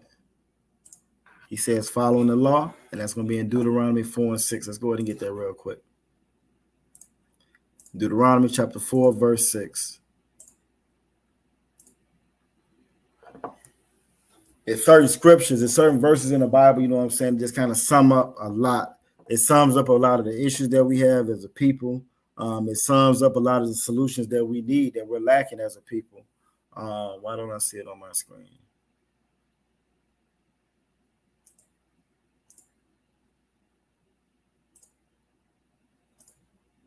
There we go. All right. So it sums up a lot of the stuff that again, the solutions that we need as a people. It sums up a lot of the issues that we have as a people. And Deuteronomy 4:6 is definitely one of them. There's so much wisdom contained in this Bible.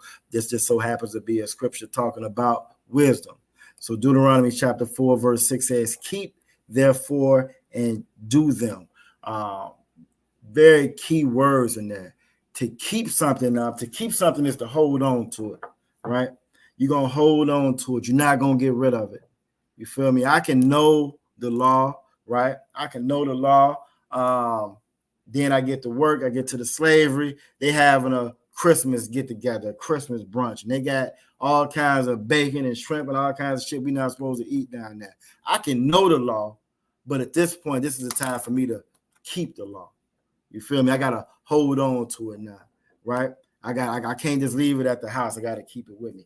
Part of you keeping that law is passing that law down as well. So that mother that was out there in front of that child, you know what I'm saying?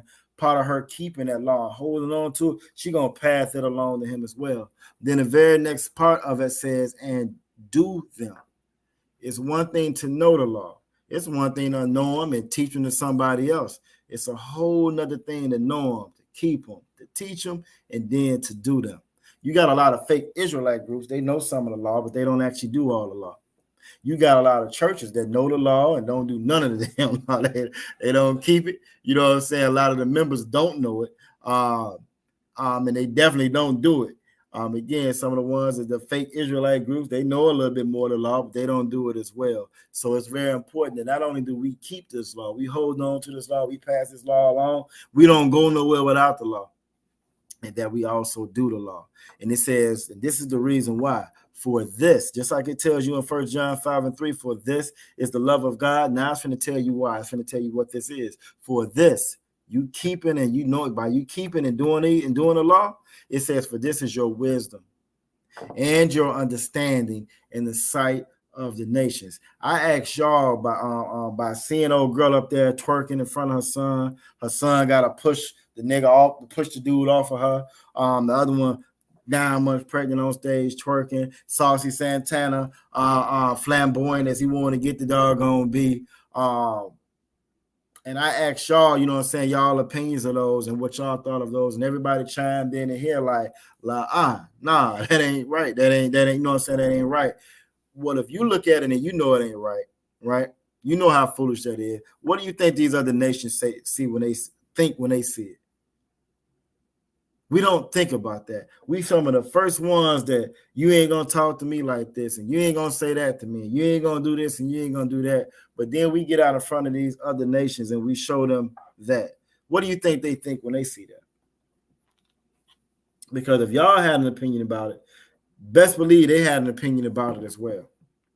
Best believe they had an opinion about it. If they know that the women are shameless, right? They know the woman is shameless. They know the men, the men are girls now. You feel me? This makes us unwise in the sight of the other nations. They know that we are for prey, the sight of the other nations. We can come and devour these people as far as what the other nations see. We are foolish people. Real simple math. If all the boys are girls and there's no more children, if all the girls are boys and there's no, we can't even continue to exist no damn more. Real simple. Real simple. But because we follow the other nations, my body, my choice, you can't tell me what to do, to each his own. We don't even see how foolish that is. And if we can't see it, best believe the other nations see this as well. This is why the agents have a hate crime bill, but you don't. We don't.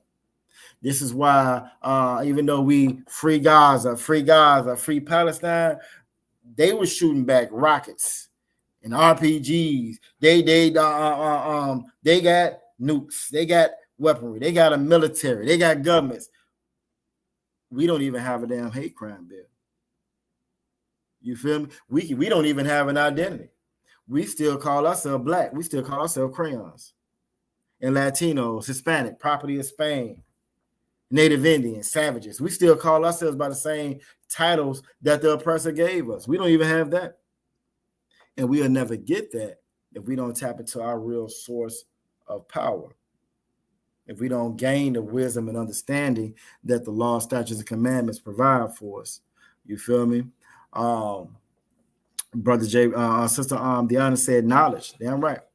Knowledge is wisdom, and this is our knowledge. This is our wisdom, and that's going to be keeping these laws, statutes, and commandments. Those laws, statutes, and commandments, by keeping them and doing them, that's our knowledge, and that's our wisdom, that's our understanding. Young man Jarion said, "Wise." Hold on, let me see.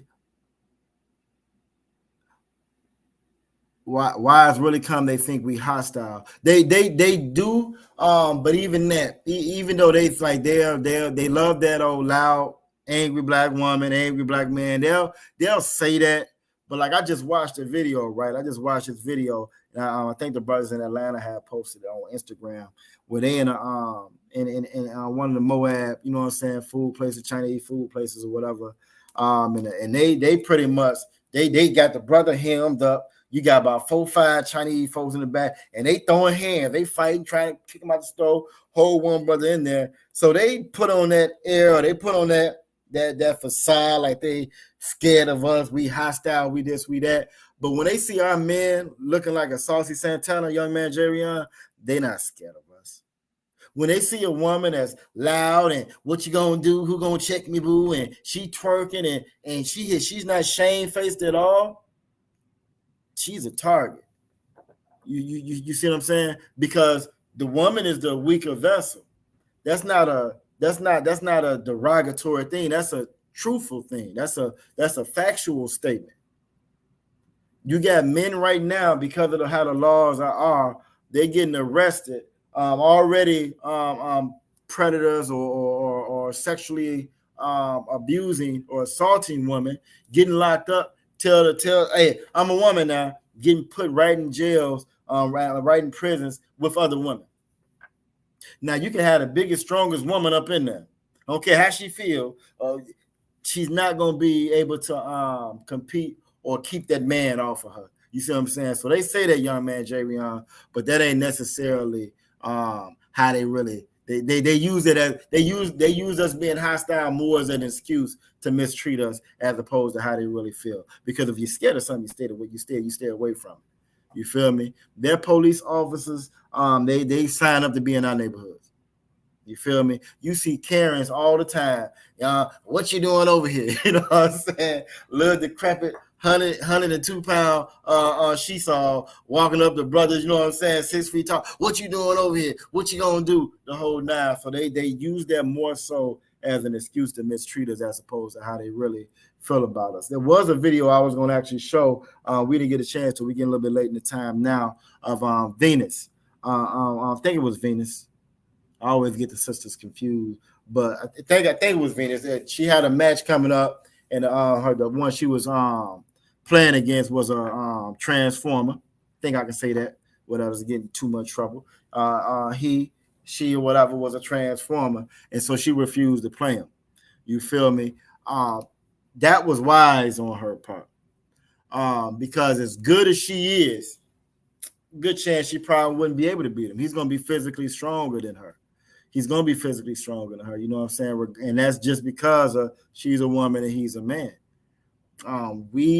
Again, the wisdom of this place tells you can be whatever you want to be. You can wake up tomorrow and be a lampshade if you want to be. But we already know that that's not reality, and that's just the foolishness of these people.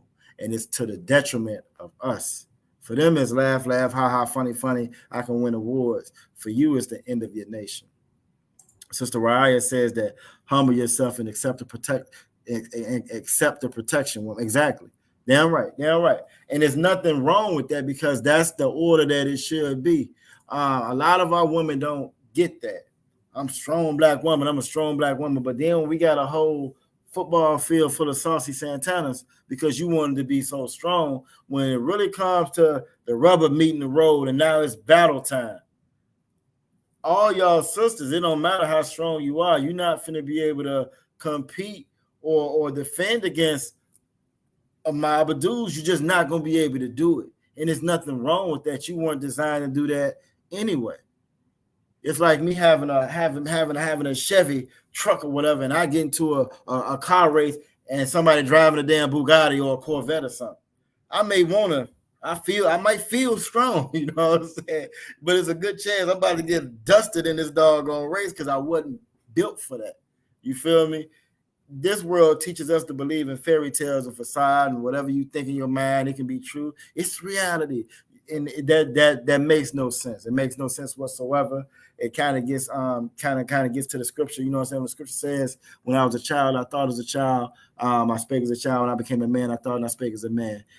We as a people, we have a childish way of thinking. We don't think about cause and effect. We don't think about consequence and action and so forth, reaction and so forth. And the other nations, they know that and they take advantage of that. They take advantage of that.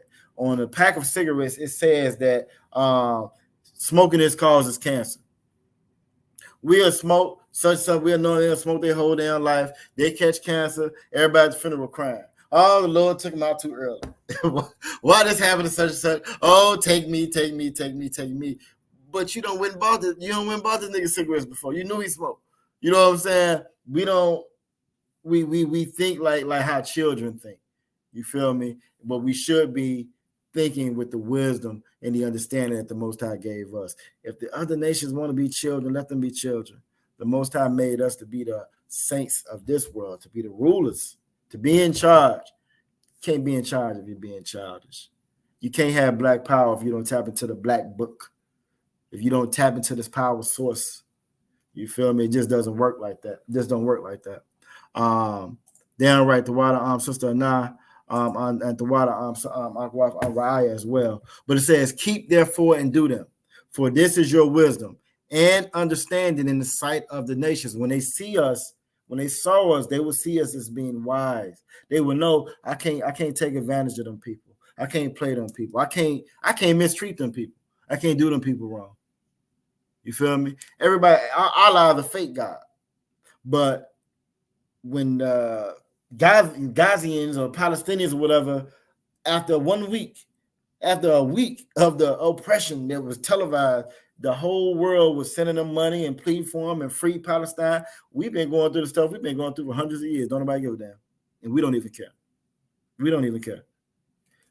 The Bible says that if you love the world will love them because they love their own. The Lord took us away from the rest of them. We are supposed to be separate from them.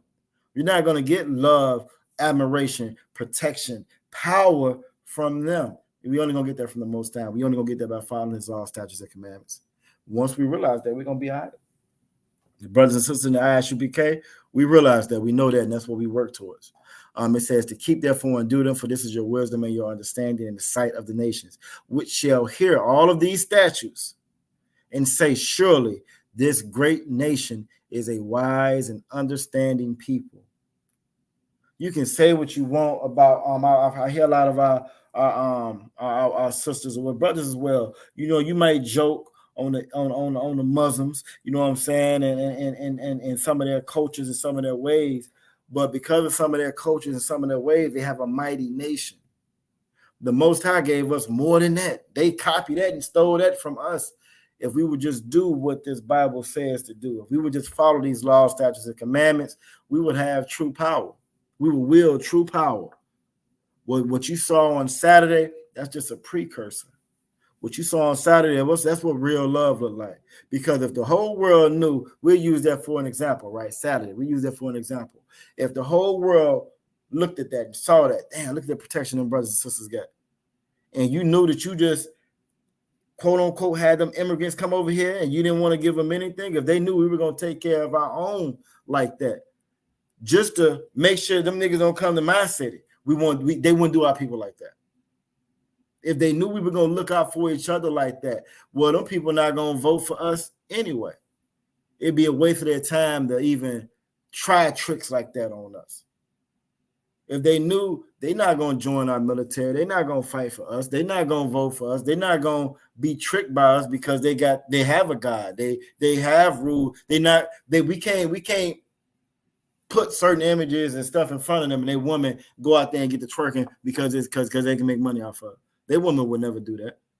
If they knew that, they wouldn't even waste their time trying to employ stuff like that on us. But because we're so foolish as a people and we don't follow our laws, statutes, and commandments, everybody can run any kind of game on us, and it's gonna be successful. It's gonna you can get it, you're gonna get over on us. You can make money off us, you can pimp us out, you can do whatever you want to us. Anything you want to do to us, you can do it to us. Even make their men become girls, and make their girls become men. And nobody sees. They're so foolish as a people, they don't even see how that's the end of their existence. Just something real small like that. That's the end of their existence. And we don't see it. Why? Because we follow what the oppressor tells us to do. When we talk about these laws, statutes, and commandments, and we always get like to follow the other gods, and it always leads to like the holidays and so forth. Something that's simple, right? Something that's simple. If you follow if you practice Christmas, you teach your child to be a liar off top.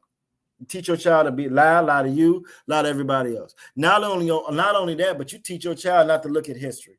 You can look at the history of Krampus and where Christmas really comes from, and then you can look at the history how it comes directly out the Bible, and that was the worship of Nimrod.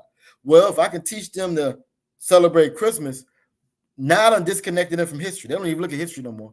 I done disconnected them from the Bible. The Bible told them not to do it. Just simple things like that. The other nations see this and see how stupid these damn people really is. In their own book, it tells them not to follow this, and they follow. In their own, everybody, we were children before. Some of us, our parents, we've had children. All of us done been around a baby at some point. You take a baby, depending on what part of the city you're in. Now, for the brothers and sisters in New Orleans, it might be a little different for y'all down in New Orleans, but in Virginia, I'm from Chicago. You take a baby outside in December, January, with new birth all over, and really and think that baby gonna survive. They be calling down CPS on you because the baby's not gonna make it. That makes no sense whatsoever. If you were to come home as a woman and tell your father, I'm pregnant, I ain't had sex with him, Dad, but I'm pregnant. Your dad is gonna look at you like there's something wrong with you. But we have been taught these things. We accept these things. Just in Christmas, we accept these things, right? And it shows the other nation just how foolish these people are. Look how foolish they are. They believe that you can have a baby without having sex. They believe you can have that same baby outside in damn wintertime. They believe. No, they can't believe it. Oh yeah, I'm telling you, they believe it. They believe it. They believe that for his birthday, right, they gonna get gifts. This is what they believe. We show the nation just how simple we are, how vulnerable we are, and then we show them that we don't even have the ability to save ourselves when we just in celebrating Christmas alone.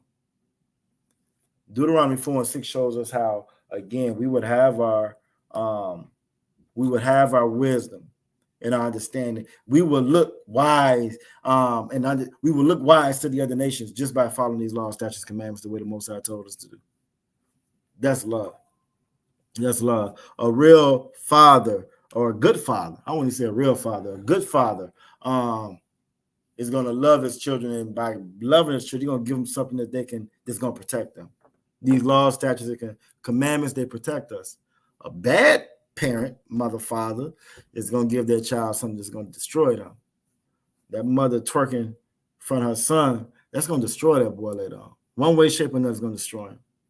Saucy Santana, he even if he don't have any children, anybody that looks up, any young man that sees him, any woman that sees him, you're going to be part of that destruction later on. You feel me? So you, as much as you say you love, you don't love nobody but yourself and this oppressor by following this oppressor. And we cannot, again, it's impossible for us to love one another if we're not keeping these laws, statutes, and commandments.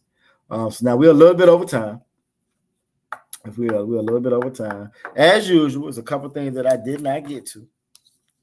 But it's all good. That just gives us a good little starting point for next week. When we do come back in here. Now, I will be on this Friday for the Lashawan Quadash class. Also, tomorrow we're going to have this scripture breakdown class with Captain Natazak Nashah. And if we don't have any other questions, it was a couple things I wanted to get to, but I think we might just make this a part 2. We'll make this a part 2. I want to get into the definition of power, what power really is.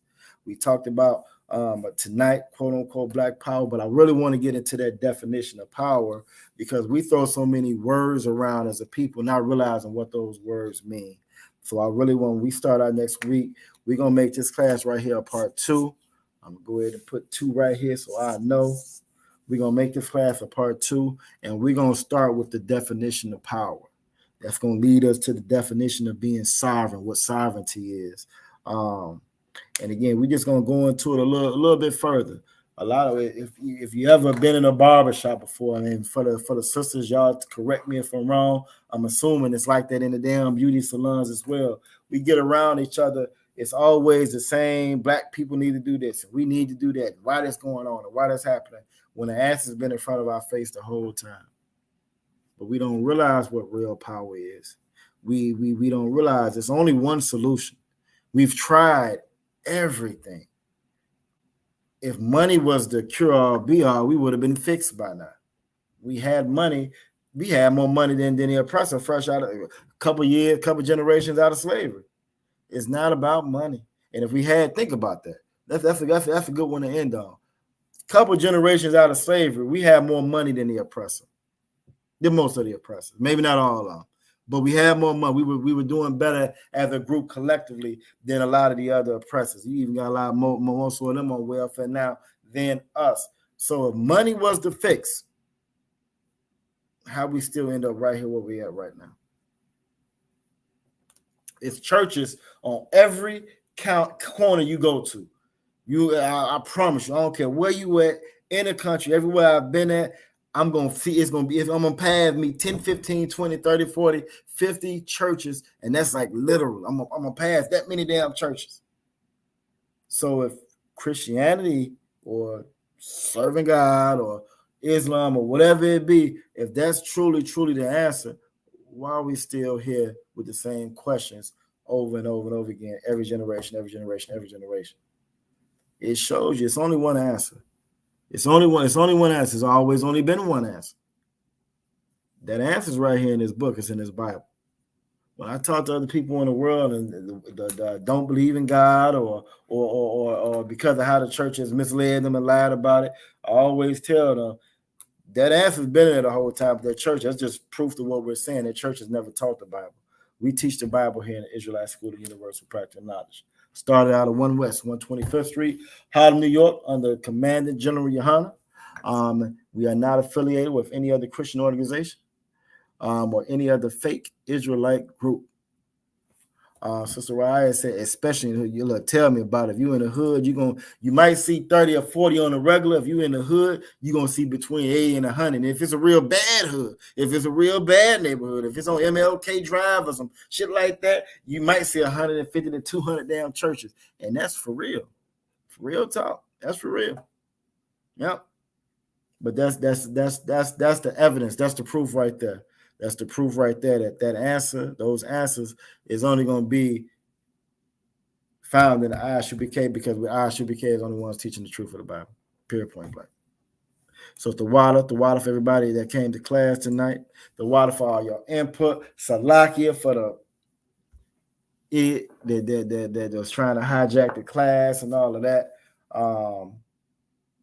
But it's all good. It didn't stop the class. The water, the officer Mataz Al-Qur'an for jumping in and taking care of that because I had booted them about 4 or 5 times. I don't know how they kept on coming back.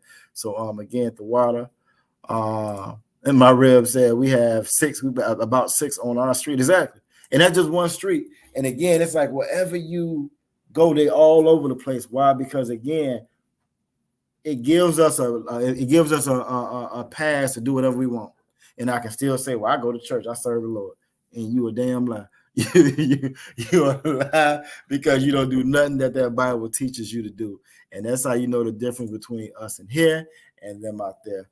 The water, Sister Coco, it was good to see you in here. As usual. I'm going to call you back. All right, but again, if we don't have any other questions, we're going to go ahead and close out. We're going to definitely make this a part 2 class, good participation tonight at the Water for everybody sticking around and having patience with the outsiders trying to stop us. Let's get to it. Let's go ahead and pull these announcements up. The year is wrapping up fast. It's going to be Passover before y'all know it. So make sure you pay that Passover fee before you get those beautiful garments. Make sure you pay a Passover fee. The Water for the brothers and sisters on Instagram. For y'all tuning in, the Water for the brothers and sisters on Facebook. And definitely the YouTube family. Like, share, and subscribe. Like, share, and subscribe if you haven't done it already. We on TikTok, we on Instagram, we on YouTube. By all means, like, share, and subscribe. Jump in those comment sections. Help us battle these idiots. It's about 100 different doggone Jesus right now that I know of. You can go on TikTok live right now, and it's gonna be a Messiah, and then he Jesus, and then he Jesus, and he the last. It's amazing. It's amazing. Then like the part that's so disheartening, like it'd be different if they was on there talking to themselves. But like they got like real followings, you know what I'm saying? They got like a group of people actually chiming in and listening to this mess. So by all means, please like, share, and subscribe, so we can get out there, you know what I'm saying, get this word out and get the hell up out this kingdom. Since Ryan said trying to divert us, they're always trying to shut us down, but it's all good. They just let us know. I really kind of take it as a badge of honor. That means we growing. You know what I'm saying? We starting to get the crazies to chime in. That's a good sign. You know what I'm saying? It's a little bit of a headache, but that's a good sign. We growing a little bit, damn it. So you know I ain't tripping. I got off some Mataz Akara to help me out, and then if they jump in on his, you know I'm jumping on it. I'm jump on it. You know, try to have a little fun with the same dog time. So again, it's all good. It's all good. They've always tried to shut down the truth. If it's that nonsense, everybody loves the nonsense. If it's that nonsense, everybody loves it. If it's that garbage, everybody supports it. That's why so many churches, that's why so many mega churches and everything else. You know what I'm saying? That lie gonna go real fast. You know what I'm saying? That lie gonna and I at the water to y'all, but that lie gonna go real fast. Everybody gonna support that lie. The Bible says that the path to righteousness is narrow. It says it's real narrow. Water on one side, fire on the other side. The path is so narrow, right? It says you can't go by two. You got to go by yourself. You feel me? So with knowing that alone, Christianity and Islam got billions of people. Billions with a B. That's how you know it's some garbage. Simple as that. Off some Taz Akra said brotherhood is a weapon. My mom said, please get her unblocked. Tell her we are working on it. Officer Mataz Akra was working on it in the background. I'm going to jump on a little bit more here also. I don't even know how that happened because I didn't even click on hers. And even after I unblocked him, his stuff was still showing up on the screen and hers wasn't. So again, I don't know exactly how that happened. But I'm gonna look at it too. So you gotta know, young man Jerry, we definitely gonna work on it. We're gonna get us straight. Gotta get Sister Nazama not back up in here. The water, everybody, let's go ahead and get these announcements knocked out the way. We are the Israelite School of Universal Practical Knowledge. Started out of 1 West, 125th Street, Harlem, New York. Under Commanding General Yohana.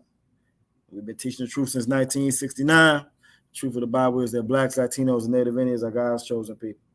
Rule for a new brother or sister. When a new brother or sister comes into the school, they are off limits for 6 months. They're off limits for 6 months until your mother yonder by. Damn right. Gotta get sis back in here. They're off limits for 6 months. They are to be saluted only. They are here to share themselves of the world. If they need transportation to the school, the teacher will arrange it. After 6 months, if a brother or a sister has an interest in a particular person, he or she must get permission from the head to speak to a brother or sister. There's another 6 months in which the brother and sister will court each other. After this 6 month period, the brother and sister will get permission from the head to marry. Tithes, which is a commandment found in Numbers chapter 18, verse 21, also in Malachi chapter 3, verses 8 through 10. It means 10th in the Hebrew, ma'ashara. 10% of every penny of any increase the Lord gives you. You want to get it to the Treasury Department or the teacher. We also have a priest fund. Priest fund is a free will offering. That's going to be any amount, any whatsoever amount that you want, and it's not mandatory. Upcoming holy convocations. We are in the middle of Hanukkah now. That's going to be over. What's that? Saturday. I think it's going to be over Saturday. I think. Matter of fact, why am I thinking? I can look at it right here. Hold on. We're in the Feast of Hanukkah now. That's going to be for 8 days. It started on Saturday, so that's going to be it's over. No, it's going to be over Friday because it started Thursday. Okay, that's what it was. Okay, so it started Thursday. It's going to be over on this Friday coming up. If you are able, Commander General Yohana is going to be in Durham, North Carolina, doing a World War III breakdown. So if you are able, you're able to get there. That'd be a great opportunity for you to go there and hear that in person. They're also going to be closing out the Feast of Dedication or Hanukkah there as well. I'm not sure we're going to be doing anything at the school, but just ask tomorrow when Captain Natazat Nashad in there. And if he doesn't know, then definitely by the time I get back in class, I'll be able to let you know for sure. We also have Purim coming up. It's going to be February 22nd, February 23rd. It's going to be the 15th day of the 12th month. You can find that in the book of Esther, chapter 9, verses 20 through 31. This time it's wrapping up fast. And our next high holy day after that, again, it's going to be the Passover. That's going to be April 20th. However, I want to say the festivities are going to start like this on the 17th. So me personally, I'm going to be there from the 17th to probably the day of 22nd. I'm not going to be in any rush whatsoever to get up out of there. But so again, by all means, make sure you pay your Passover fee so you can be in attendance with us. Knock that out. We're gonna have the whole hotel. There's gonna be events going on throughout the whole week. It's gonna be an awesome time. Being out there this Saturday was like a Passover precursor. And I can't wait to get for us, the brothers and the sisters, all get back together again. For brother, sister wants to be a trooper, make sure they're in all black, boots, shirts, headband, pants, war scarf, head uncovered. Sister, make sure your head is covered. And with that, I definitely miss Sister Nizam input as well. That bastard that messed up our feed. You know what I'm saying? May the Most High visit him and his and all of the above. And I hope he ain't gracious with him at all when he does. But we are gonna get her back up in here. So you definitely let your mother know we're gonna get her back in there. Officer Mataza Akara said he wasn't able to unblock her tonight, but she should. Okay, and that's kind of what I thought. Again, I just don't understand why it attached her to his or whatever. But it's all good. She'll definitely be back in here. And we're gonna definitely get in. And Sister Rod said that she missed her, and Sister Kogo said indeed. And I know y'all did in reason being, and I know y'all did because y'all be in class. You know what I'm saying? Trying to tag team. You know what I'm saying? Trying to show out. Y'all be in here trying to show out. But it's for the Lord, you know what I'm saying? It ain't y'all shame face when you do it. It's for the Lord, and we appreciate it. You damn sure appreciate it. Akim, we want to step our game up, you know what I'm saying? Let's step our game up in response to some of these questions because the sisters being here doing their damn thing. Look, every class, they be dropping precepts and everything else, you know what I'm saying, in every class. And we appreciate it though. We appreciate it again. Brotherhood is a weapon, just like sisterhood is a weapon. And y'all, again, y'all inspire us like we inspire y'all. So it's a good, very, very Tawab, awesome thing to see the participation in it. And like for I know also Mataz Akarak probably can attest to it when you're teaching that feedback, that participation, just to see that y'all are getting it. It's a sacrifice to come to class, to sit there in class, to get, you know what I'm saying, to actually learn, take the time to try to learn this stuff. And it really shows your love, your admiration for your people. And it just pushes us that much harder to do what we do. So the water to y'all. I'm joking, but you know, y'all do be, you know what I'm saying, going hard. Y'all be going in. It's all good. We gonna get it together though. We gonna get it together. We just gotta hit that block, get some old brothers in here. You know what I'm saying? So it'd be a little bit fair fight, you know what I mean? But y'all do a great job in class. The water for everybody being here tonight. This was a really good class. We're gonna definitely come back and revisit it. We're gonna hit it again. We're gonna hit this again. It's gonna be a part 2. Y'all will see me on Friday. Captain Natazat Nashad be here tomorrow for the scripture breakdown class. And if that's it, we out of here. Shalom, Israel. What else we got? Hold on. Officer Mataz Akra said appreciate the participation is always appreciated. It is. Then he also said Akim need to step it up though. And you know, you're right. You're right. Because you know, I be trying to hold back because you know we try to make it fair. You know what I'm saying? We try to make it fair. So hey, don't say no names. You know what I'm saying? Brothers, Akim, we ain't gonna say no name, but you know. We in this together. We all we got, baby. CMB, we all we got. But yeah, well, I will see y'all again soon. The water, Yahweh Shem, Yahweh Shah, Barakatah to the brothers. Yahweh Shema, Yahweh Shem, Yahweh Shah to the sisters. Shalom, Israel. Shalom.